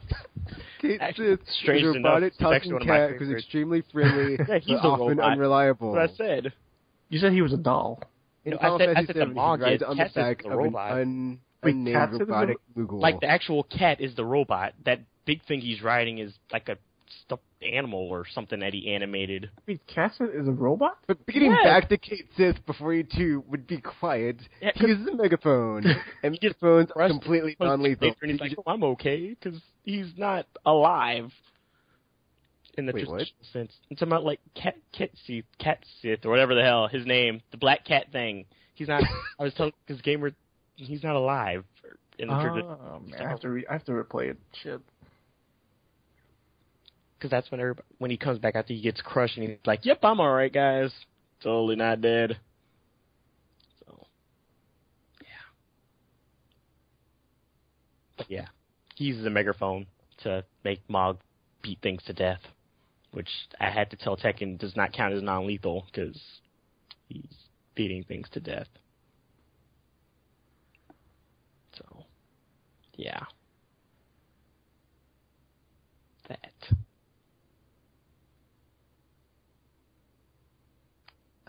So yeah, that's like the short list of stuff I thought about after we decided we were going to talk about this subject. And RPG had a way longer list. I'm going to totally let him talk about his picks and stuff. The list is only longer because you were talking about. I thought you were talking about a different type of thing though, because all of them used weapons to do stuff, so it doesn't count as non-lethal. What are you talking about? All the stuff I listed earlier. Yeah. I thought the stuff you had was like stuff. Nope. Oh, well, never mind then. Because things are pretty big on the lethal thing. So there's that. I mean, you can use like cure and life spells to kill things in games, and those aren't meant to kill; they're meant to heal. So there's that. It's not really lethal because it's giving them life by killing them with life. Killing isn't non-lethal RPG. Oh, yeah. So. Well, they were already dead to begin with because they're usually zombies anyway, so you're helping them back to not life. Like I said, like I was trying to tell you before we started, is like there's not really many games out there that go the non-lethal route because it's like you kind of have to. Oh, I forgot when I thought about before.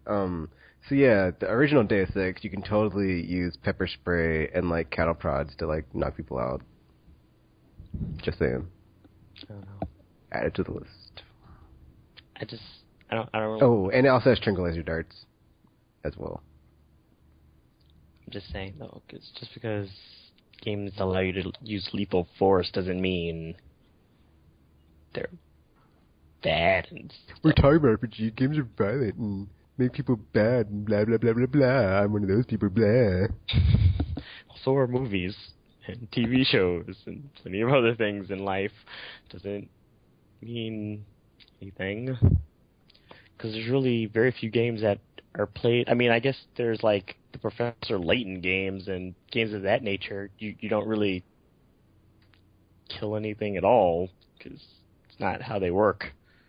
So, I mean, you have that.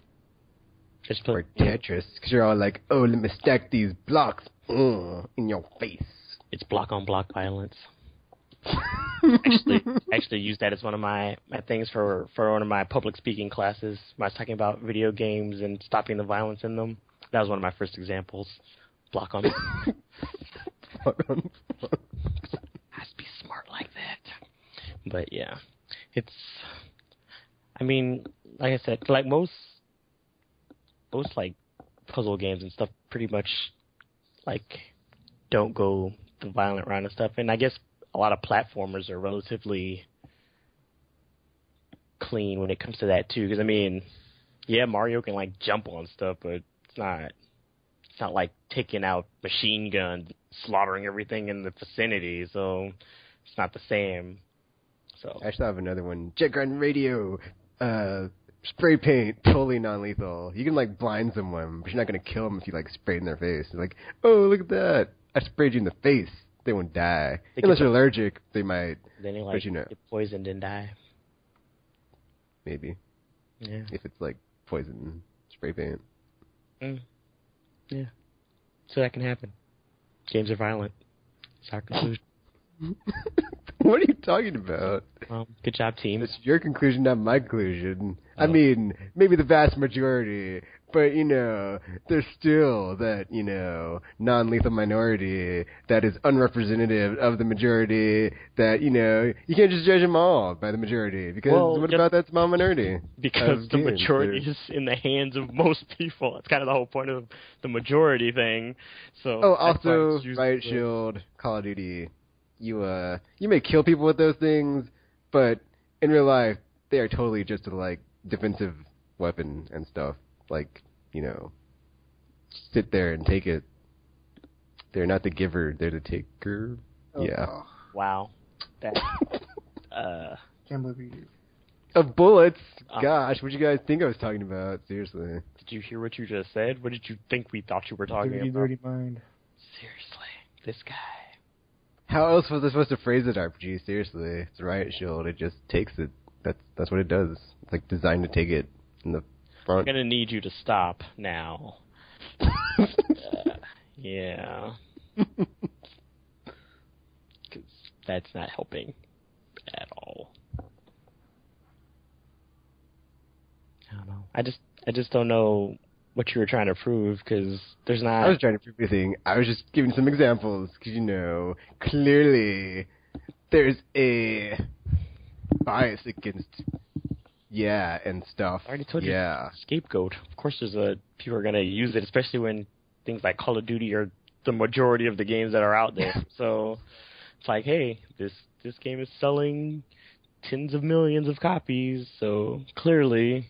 this is what most people are playing, and it's violent. So 1 + 1 equals dead people. So it's kind of how that works. There's just no way around it, Tekken. I'm sorry.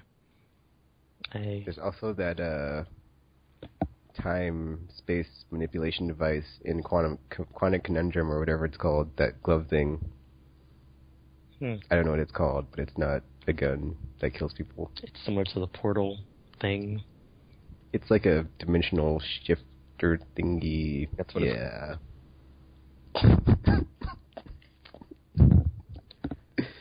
But it can be lethal, but anything can be lethal. So, Yeah. Like I said, I don't know what you're trying to prove here, because... I was trying to prove everything. We just needed a topic for discussion, and I totally was like, oh, let's talk about this. you're like, okay, sure. And I was like, oh, okay. Except it turns out that you just proved that most games are violent. So way to be. But we already knew that, so it doesn't matter. I mean, we've already said, out of context, or even in context, or out of context, I mean, like, all video game characters are killers anyway, so what's the matter? Yeah, they're all mass murderers. Which is, yeah.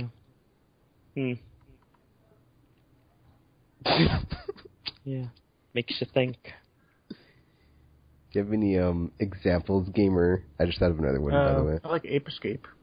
You use nets and batons to capture bonk the and stuff. monkeys and capture them to place them in the zoo. I enjoy that series. Whatever happens to that? They came back. There's a move game with them.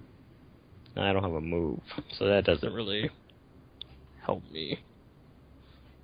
But was it a good game, though, or was it just like one of those... Was it like Elephants? I bought it on the whim. It's like, oh, I have the move. I could buy anything. I bought it. It's like, oh.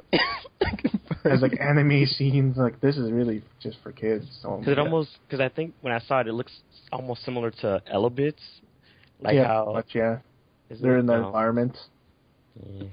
I mean, Elebits was okay, but it's just not the same. It's another capture game, by the way. There's no violence involved, but still. Wow, that's funny. That's like a genre, the capture game. I don't know. Weird. Does that really? I don't really think that counts as a genre because it's only like Ape Escape in the genre, other than Elebits, so it doesn't really count as a genre.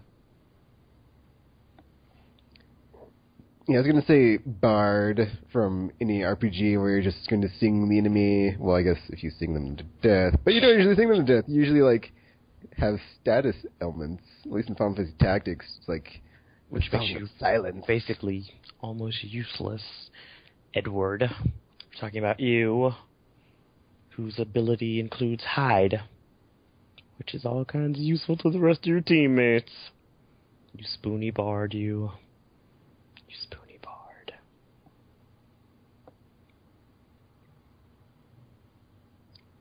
So, anybody else have any other examples of some non-lethal weapons? There aren't any. I already told you that. They're all violent. Video games are violent. Ban them all. Ban them all. Is what I would be saying if, there was any actual correlation, but I just... Yeah, I don't know. Okay, well, guess, moving on, let's just talk about some news stuff. Guns Out of 5 was delayed until September of this year. Sad face, because I was totally pumped. That's like my top of the list game. Can't wait to play it. And it got delayed, so could this mean it's going to be a part to the next gen consoles and be a launch title? Who knows? Or just Rockstar just polishing it up, like they say, to be all super awesome, or more super awesome when it comes out later this year. And also something we mentioned the GTA thing, like me and Gamer, when we weren't recording last week. I totally wish we would have had it unrecorded, and then we totally could be like, we totally called it, but we weren't. Yukino was all like, I'd like to see Resident Evil 5 either, well, she wanted it to, not be anymore. She's like, it needs to go into retirement, just end it, wrap it up, be, and then, looks like they might be rebooting it, because, well, I don't have it in front of me. I think I saw the story you were talking about, because they were going to explore the idea of going back into the horror survival stuff or whatever. Yeah, they said they were thinking about rebooting it maybe, or after the next one. We'll see. Yeah. Hold on, I'm pulling it up now. I can't say this dude's name. Mr. Kawada. I don't know his first name. Said the... Oh, wait, okay. So he hinted to Eurogamer, the series producer, that it may be due for a slight reboot to try to make it compelling again after Resident Evil 6 sank under poor reviews and disappointing sales. Oh. And then, like, they also said that the 3DS game Revelations is going to come to consoles, which I totally predicted, like, way back in the day. I was like, I'll just wait for the console port. Everybody's like, taking blah, blah, blah, blah. And I was like, dude, it's Capcom. And, like, I was kind of joking. But then, after seeing it happen, I'm like, yeah, see, they just milk the cows, all of them, in their pastures. Like, they don't even care. It's like, oh, well, those are for handheld, but we can port to consoles, because, yeah, we're Capcom, and we do that thing. Because, you know, why put out Ultimate Marvel vs. Capcom after Marvel vs. Capcom when it's only been 6 months? And, you know, why not make those fans any less happy than they already are, that the DLC that's on a disc, but whatever. So, yeah, moving back onto the story I'm talking about. He was all like, slight reboot would be necessary to integrate an open-world structure into the game, because that would make sense. So, you know, Wouldn't it, maybe... though? If you're investigating an evil corporation, you'd have to be able to investigate an evil corporation. So it'd have to be all like, open-worldy. He was all, once we see Revelations released on consoles, we'll be looking very carefully at how the title is received and what feedback we get. We'll definitely be looking at that as a signpost for where we need to be going next. So, you know, who knows what Resident Evil 7 will be like, because Capcom doesn't even know what they're doing, like I totally said. I was like, they don't even know. After playing 6, I was like, I don't think they care or know where the story's going, and that kind of just proves it's like, oh, we might reboot it, we might not. We'll see what happens after we put out the next game, which is a port, and we should kind of already know the feedback since it's already been played by people, but hey, whatever. Oh. I find it weird that the version they're releasing on consoles and PC, it's like it's not 3D. There's no 3D mode. Like, What do you mean? So what was the point of releasing it on 3DS? Oh, that. Nothing. Because it was new console and it was there. They released Mercenaries on it. So, I don't know. Well, at least people will see how okay it is, so.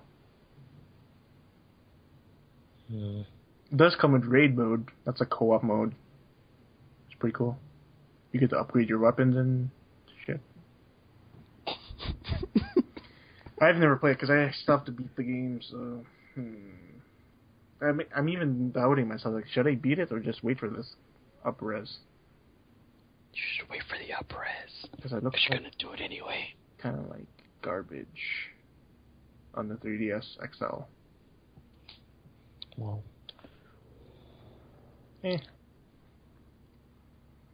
Also, not confirmed. Gabe Newell and J.J. Abrams totally gave a talk at DICE, and Gabe Newell was like, yeah, we want J.J. Abrams to make a movie for us, but he doesn't, you know, we'll see what happens, because he's got so much other stuff to work on, like Star Trek and Star Wars, so who knows when that's going to happen, because dude's busy and he's, like, working on a gajillion things, and yeah, He only if it listed happens, 2. if it happens, Portal Half-Life movie, I'm sure it'll make a lot of money, because people are like, oh, I love Portal, I love Half-Life, and we haven't got a third game in like 10 years, so why wait when you can just make a movie? Right, I don't know if I would, I don't think I would go see a Portal movie. I don't think I would either. It's like, that would be weird to see the, I was thinking about RPG, I was like, that'd be cool if it was like, Chell was a silent protagonist, and like, the only things that talked were like GLaDOS and the turrets. It was like, that'd be interesting, and I would see it then. But if she talked, I'd be like, yeah, she doesn't talk. That no sell there.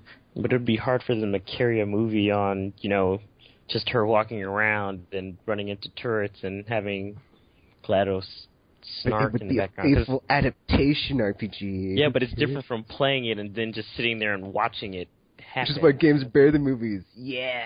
Hey, Wall-E had no dialogue for like an hour. Yeah, I didn't watch Wall-E, so there's that. You sure it's pretty cool? I don't know, you just said there's no dialogue for an hour. Not sure how I feel about that. I would rather just not make a movie and make a fucking game. It's called Half-Life 3, you know? Get off your asses. It's Well, you know, gamer, if you look at Valve's track record, Team Fortress 1 and 2, Half-Life 1 and 2, Portal 1 and 2, Left 4 Dead 1 and 2, I think they just don't make trilogies. It's like, oh, we'll make, parts 1 and 2 and call it a wrap. Who cares about, who needs a third part when, like, parts 1 and 2 are, like, the halves of the whole that encompass the awesome. That's how they roll. That's how they roll. I hate being left with a cliffhanger. That's the thing I really hate. I'm sorry. It's like, at least with Dreamfall, we're having another game, Dreamfall chapters. So, oh, finally. Something's happening. But then Half-Life 2, we're not going to give a shit. Because we have so much money. We're just putting it into Dota 2, which a lot of people play already. So what's the point of actually finishing it? Because it's already done? I don't know.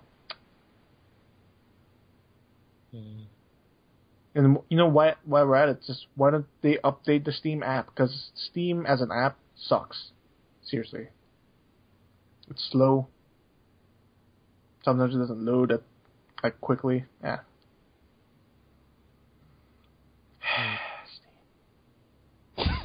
I mean Valve. Fuck. So disappointing. I'm sorry. Yeah, there's also a quote about no Wii U price cut, but I don't feel like reading it because, well, Wii just came out. You can't afford it. They're losing money on the Wii U as it is, I think. I thought, like, every console they made, they just needed to buy, like, one, or they needed to sell one game. To sell one game, but like, break even. Who's going to buy that game? There's no games. That's what you say, gamer. You bought a game. I bought a game because that was Ubisoft's fault. They made a game. Ubisoft's fault. Zombie U, man. I mean, who's going to buy consoles and not buy any games for it? Just saying. Gamer. But he bought a game RPG. Well, it came with Nintendo Land, which I've not even opened yet. Yeah, see? This is what I'm talking about. Yeah. Nintendo's gonna be okay. Or are they? See, that just adds to my paranoia about the whole, it's the end of the console industry, it's all doom, it's all going to crash. It's like, well, there could be a crash, a console crash. I don't think it's going to be a console crash. I think it's, I don't know. I'm nervous. Like RPG said, man, I'm just nervous. It could go either way. It could go like. Well, my main thing is companies need to go back thinking small again. If they think too big, it's just too much of a problem. Like, I don't know, these days, I want them to go back to complete games. None of this DLC, microtransaction BS that's happening recently. Like, just, that's stupid. $60 should be a full game. And developers should be doing something else every other game. Like, having 3 sequels for one game in, like, 3-4 years is just a bit much. Especially for developers, like, they're stuck with that one series. Like, I would be tired. Yeah, that's true. But, I mean, you can work on other stuff while you do that. Yeah, but usually the other stuff never comes to fruition. Like, it just becomes a idea, but never comes to the full life. Because, like, publishers like, does it sell? No. Because it's all about the money. It's like, that's where everything went wrong. It's like, how much money can we make? That's why Mass Effect 3 sucked. Because it was rushed out the door with no sense, like, we should double check this, make sure it actually is good. No. It's funny because, like, that's exactly what happened to Dragon Age 2. It's like, you can, like, tell from, well, it's weird, like, I only know this because I've just seen so much seething and anger when I go to the BioWare forums about Dragon Age 2. People, like, use it as an allegorical, like, anecdotal evidence of, like, this is exactly what happened to Dragon Age 2. It was rushed out the door. All the levels looked the same. The combat was terrible. BioWare was so lazy. I was like, man, I'm never going to play Dragon Age 2 after reading all this. It's just, like, people are just, like, angry at the rush job on Dragon Age 2. And I'm like, man, I did not know this. But now that I do. Not all that great, in my opinion, either, but his own. Like, I'm sorry. I'm sorry this happened. It's like, I apologize on behalf of BioWare for you. Yeah. Because look at Mass Effect. It was like a labor of love, and it's like you could tell when you're playing it, even though it's janky. But it's like, this is what they wanted, and it's like that's what you got. But then when you have to put DLC on it, 1 day DLC that no one else will get because you have to pay for it. Like when they cut the what's his face, the Promethean. Oh, Javik. Promethean. It's like, oh my god, really? It's like he's really integral to Mass Effect 3, and by cutting him out, you cut out a portion of one of the most interesting characters in the game. It's like, that's crazy. It was weird because on 360 I got the limited edition and it came with it, right? It's like, okay, I got this with the game, but when I got the PS3 version, I had to buy it. It's like, oh my god, this is crazy. He would be gone if I did not buy him. So whatever. That was $10? Jeez. I think so. I hate DLC. Like I'm tired of it. Like when they announce Virgil DLC, the downfall of Virgil. Mm-hmm. I can't play it unless I pay for it. It's like, why? Well, did you not pre-order the game? I didn't buy from GameStop. Oh. I'm See, sorry. that's like my main one of the problems I have with the DLC is like when it's exclusive to GameStop. Yeah, I don't like that either because I feel like this is also why I don't like pre-order bonuses in general, because when they do all these exclusive things for certain retailers and then it's like, well, I want this one, but I also want the one from the other one. I'm not going to buy the game twice, so it's like, I don't know. I don't like that. It's like just give it to everybody who pre-orders it. Stop being such a stingy bastard face. Just do it. Stingy bastard. Because I mean, it's like they're still supporting your game. They just don't want to go to like a certain place to get it. So they should be given this as well. So I don't know. But it's okay. You probably won't miss much anyway because I mean, I don't think the DLC is actually part of the game itself. So it's probably. I'm guessing it's after the ending. It has to be because the title, the downfall. Yeah, that comes like it has to be. It can't be during the yeah. But I mean, that's my main problem. It's like everything turned to money. It's like once that happens, like industry went so crazy, they just lost focus. They never realized, oh, you know what? We should just make the game we want to make without those monetary concerns. Sure, we might lose our jobs, but we made the game we wanted to make. Well, man, that might be a slight issue, but it's because like even with the DLC microtransactions, look what happened with THQ. They still got bankrupt. It's like it's not working. Well, I don't think that was their only issue. Cause it wasn't their only issue. It's like either because they have Udraw and they spend so much money on Homefront, which is stupid. It's like still, it's like just. I think it's hard because it's like. I'm pretty sure most developers probably want to make the game like that they want to make, but at the same time they're like, well, if it's not going to sell, even if we love the game and no one buys it, then we won't get a chance to make another game we love. So you have to just, I guess it's just more, can you control your budget? Because I mean, look at how crazy like they had like 400 people on Assassin's Creed 3 or something. It's like.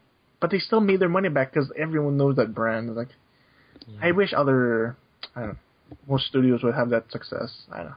I just don't want this industry just to like die off. Or just become sequel laden. Yeah, sequel laden or cutscene driven gameplay. It's like, 5 steps, cutscene. 5 steps, cutscene. Basically, everything turns into like Heavy Rain or something. It's like it's easier. Whoa. Minimal. No, Heavy Rain's different. What the hell, RPG? It's just like when I play Assassin's Creed 3, it's like the first, 4 or 5 hours, it's just me playing as that English dude walking, not doing anything, actually, just like listening to them talk. Yeah. It's like, why? Because they were trying to set you up for the big twist. But even that big twist didn't make any sense. Didn't it, though? Didn't it? Even if you read the bio of that dude, it's like, that kind of makes no sense. Why not just let me play him as it happens? You know? Yeah. Like I said, I think they should have just ditched the Animus thing altogether and, focused on making a more modern Assassins versus Templars thing going on and just call it a day. Because it's like they don't really develop Desmond all that much, so most people don't even bother caring about him. They do develop Desmond if you played the DLC of Revelations. yeah, that's happening. So basically I have to play the DLC. No, also the DLC. But no, even there's like the... where you played Desmond's parts. DLC just added the Lucy segment to it. Oh, poor Lucy. That was the only way you figure out that Lucy, spoilers, but Lucy was actually working for the Templars. Yeah. Although, I mean, it was in the DLC. It can't be too surprising when you think about it, because, I mean, she is working for, how is it Asturgo is the name of that group or something? Yeah, Abstergo. Yeah, she was working for them in the first game, so it's like, you may think she's like a double agent, but she turns out to be like a triple agent or something. It wouldn't be too shocking. That was a bad retcon, because like, remember she showed her hand and or her fingers cut off, but then they retcon is like, oh, Assassins don't really cut off the finger anymore, because Da Vinci fixed the blade thing. Yeah, but I think. And why did she have her finger cut off? That makes no sense. I don't think she had it cut off. I think she just folded it to show him that that's the asset. Because you know how you kind of put your hand up, and you Man, yeah, I think that's what she did. Because she just put her she just put her hands up, and she puts her finger down to kind of give him that by the way, I'm in your group, because I think I think they mentioned that in the second one when he made the new hidden blade or something. He was like, yeah, now we don't have to cut off your finger anymore. Ha ha ha! It's a joke. So you can just use this as the way to show people that you're an assassin, because that's what they used to do in order to use the hidden blade. That's the thing about DLC I don't like, is they're cutting out pieces from the single player to put it into DLC rather than let's just expand on top of the main game with DLC. What's a good example? And Daimyo. Borderlands was a good example. The main game was already enough content to last a full game, $60. That's great. But then you could add to that experience with these scenarios. That's great. I don't know. I'm just tired of what's happening. You should be. You should be. Yeah, two more stories. So, The Witcher 3 will be the final game in the series. Hell yeah. Talking about a studio that does what they want to do. I know, right? Project Red. So, that was just announced, and there's a teaser trailer, so... Man, I need to play that game, the first two, so I can be all caught up. Didn't I give you Witcher 2, last Steam sale or something? No, or did you buy it? You gave me something, but it wasn't Witcher 2. Oh, I gave you Witcher, I think. I don't remember. It was so cheap, I don't care. It's $5. I'll give Tekken something. I think I have something stupid. I don't know. This is why I wish I had a gaming PC, because then I could play games like that. But I don't, so I can't. Well, if you had a 360, I would give you The Witcher 2 I have for 360. Yeah. I've already... I know. Microsoft dead to me at this point, so it's not happening. Which is looking forward to Steampunk Gamer or 27/7. That's Cyberpunk. You mean Cyberpunk? I'm sorry. Yeah, I get the trailer. Even though it's CG, it's man, that style. No. Well, isn't it on the PC? So I mean, technically, it's gonna be. I mean, who knows what the game will be? Whether or not it's going to be a strategy game or something? Who knows? Action-based? I don't know. It's seems like it would be open... It seemed like they were saying it's going to be open world and third-person action probably. But they say it's a far off. It's going to be 20 before it comes out. So, yeesh. And it'll be really deep RPG roots, so that's what I'm looking forward to. Because it'll be Deus Ex, but even better than Deus Ex. So maybe the next I get another Deus Ex. Run it then. Well, by then it's next gen console will be sufficient, hopefully sufficient enough, Jesus, to render everything as well as PC can. Well, even though PC by then will be better, but. Well, I mean, but that's kind of the goal though, just to get them up to that point at least or something. Yeah. Supposed to. Yeah, can't wait. Cyberpunk, even though we got a sufficient amount of Cyberpunk in the past couple of years. I wouldn't say sufficient amount. I'd say we've got We got Deus Ex, we got Syndicate. And that Sega game, Binary Domain. Binary Domain, yeah. Yeah, that's sufficient. 3 games, gamer, really? I mean, not everyone can do that style well. I guess you're... Because we had those shitty Ghost in the Shell games. Like, that was terrible. Terrible. But yeah, can't wait, man. CD Projekt. Hopefully you don't rush, because it seems like they're already on this, like, from the get-go. It's like, wow, there's already screenshots? Even though it's not their new engine still. It's just like, just what they're working on. It's like, oh yeah, Witcher 3, yeah. No, there's already, I saw, like, a thing from Game Informer. There's already... But, yeah, they're still using their old Witcher 2 renderer. They're not using their, what's it called, Red 3 and whatever. Yeah. That looks pretty good. So, cannot wait. Witcher 3, man. Man, I love Witcher 2 so much. Great game. You gifted me Deus Ex The Missing Link Yeah. in 2011. Yeah. I remember. I think I commented when you bought Witcher 2, it was like, oh, freaking finally. But you never played it. It's like, what's the use? Yep, still haven't played it. Yeah, I can't wait. Because, like, even though some of the things it could have used a bit more polish, like, animation-wise, like, lip sync, maybe. They're using, stilted animation, but yeah. If they could work on that, just to make it, like, sublime, oh my god. Witcher 3.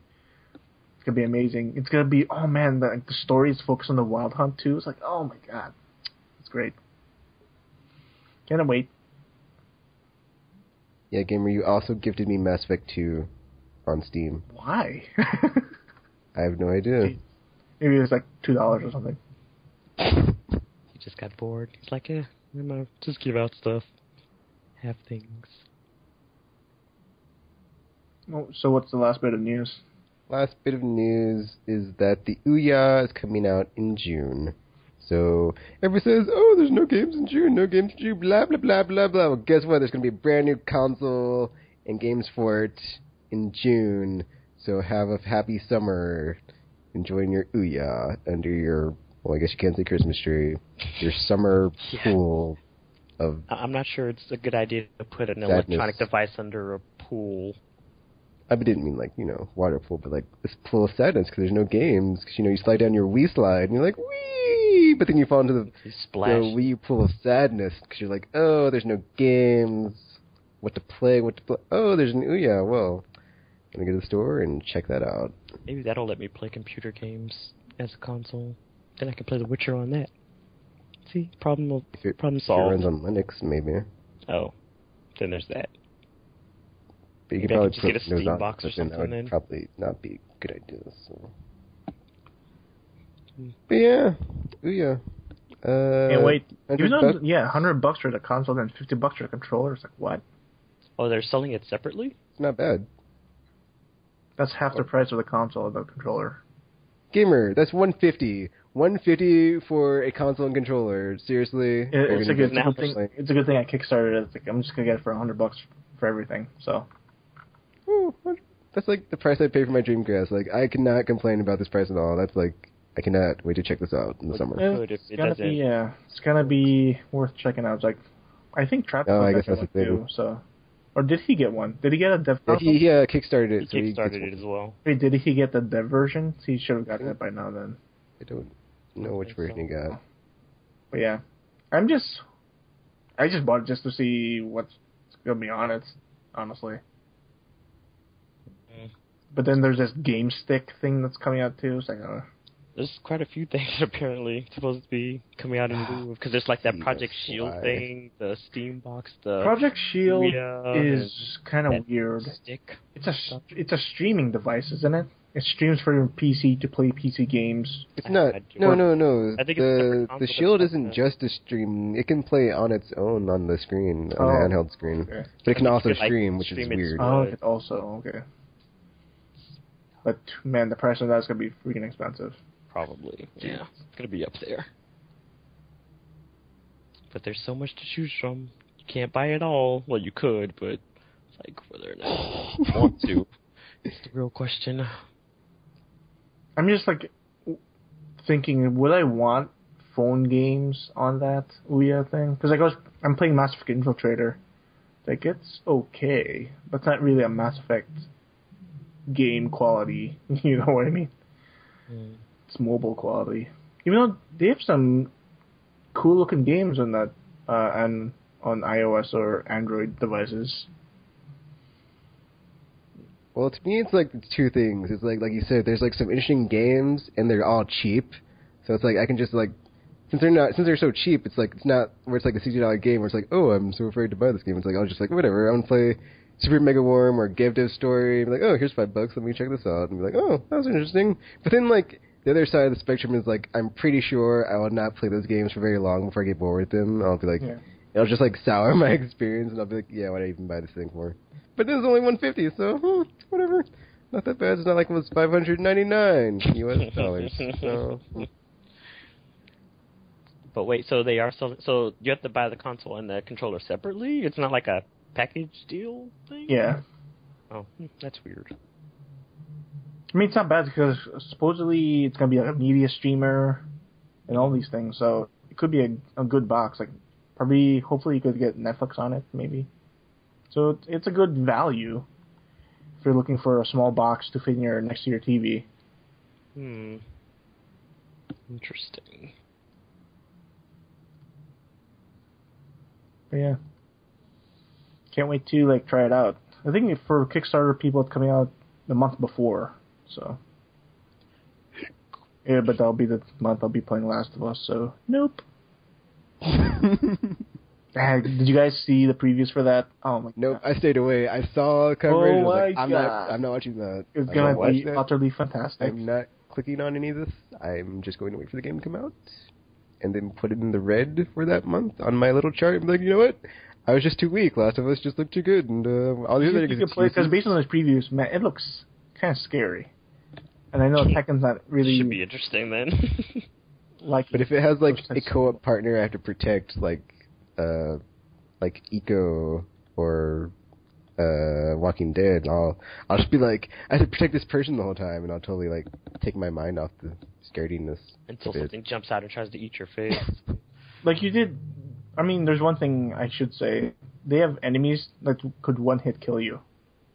Yeah, I saw something about that. And you like that? I think that's very tension-filled. Like, seeing an enemy could just... It depends on how the checkpoint system works. Like, to be... Like, if it'll be, Well, I think it'll be... Call it? Aggravating. Naughty Dog does decent checkpoints, so it shouldn't be that bad. Unless, like, Dead Space, where they just ambush the fuck out of you every fucking turn. Like, ah. But I liked it, man. The sound design, even though a lot of people are hating on the graphics. What? That's crazy. But yeah, man, can't wait. Last of Us. So many good games coming out in the next couple of months, you guys. Oh, man. But yeah. I'm just, like, thinking about those games because, like, it's keeping me off of the hype. PlayStation 4. I know, it's like before GTA 5 was delayed, I was like riding a high wave of only a few more months, got delayed, and I'm just like, oh man. Backlog time. Woo! I think that's gonna be the first game I'll be doing. Maybe I'll go to GameStop for midnight launch.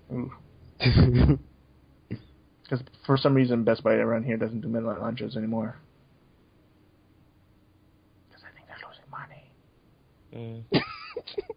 Don't tell Joe that.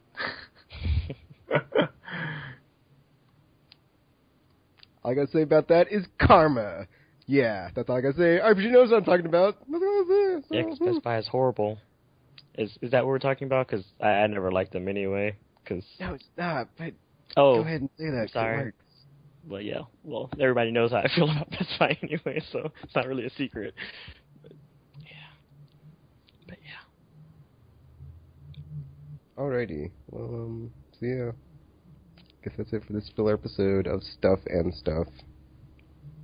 Feel free to leave any comments or whatever.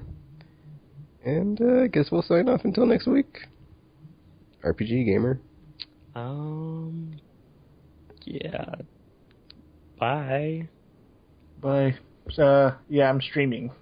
I started streaming. I was like, oh, it's so easy. Even though I can't figure out how to mic, but yeah.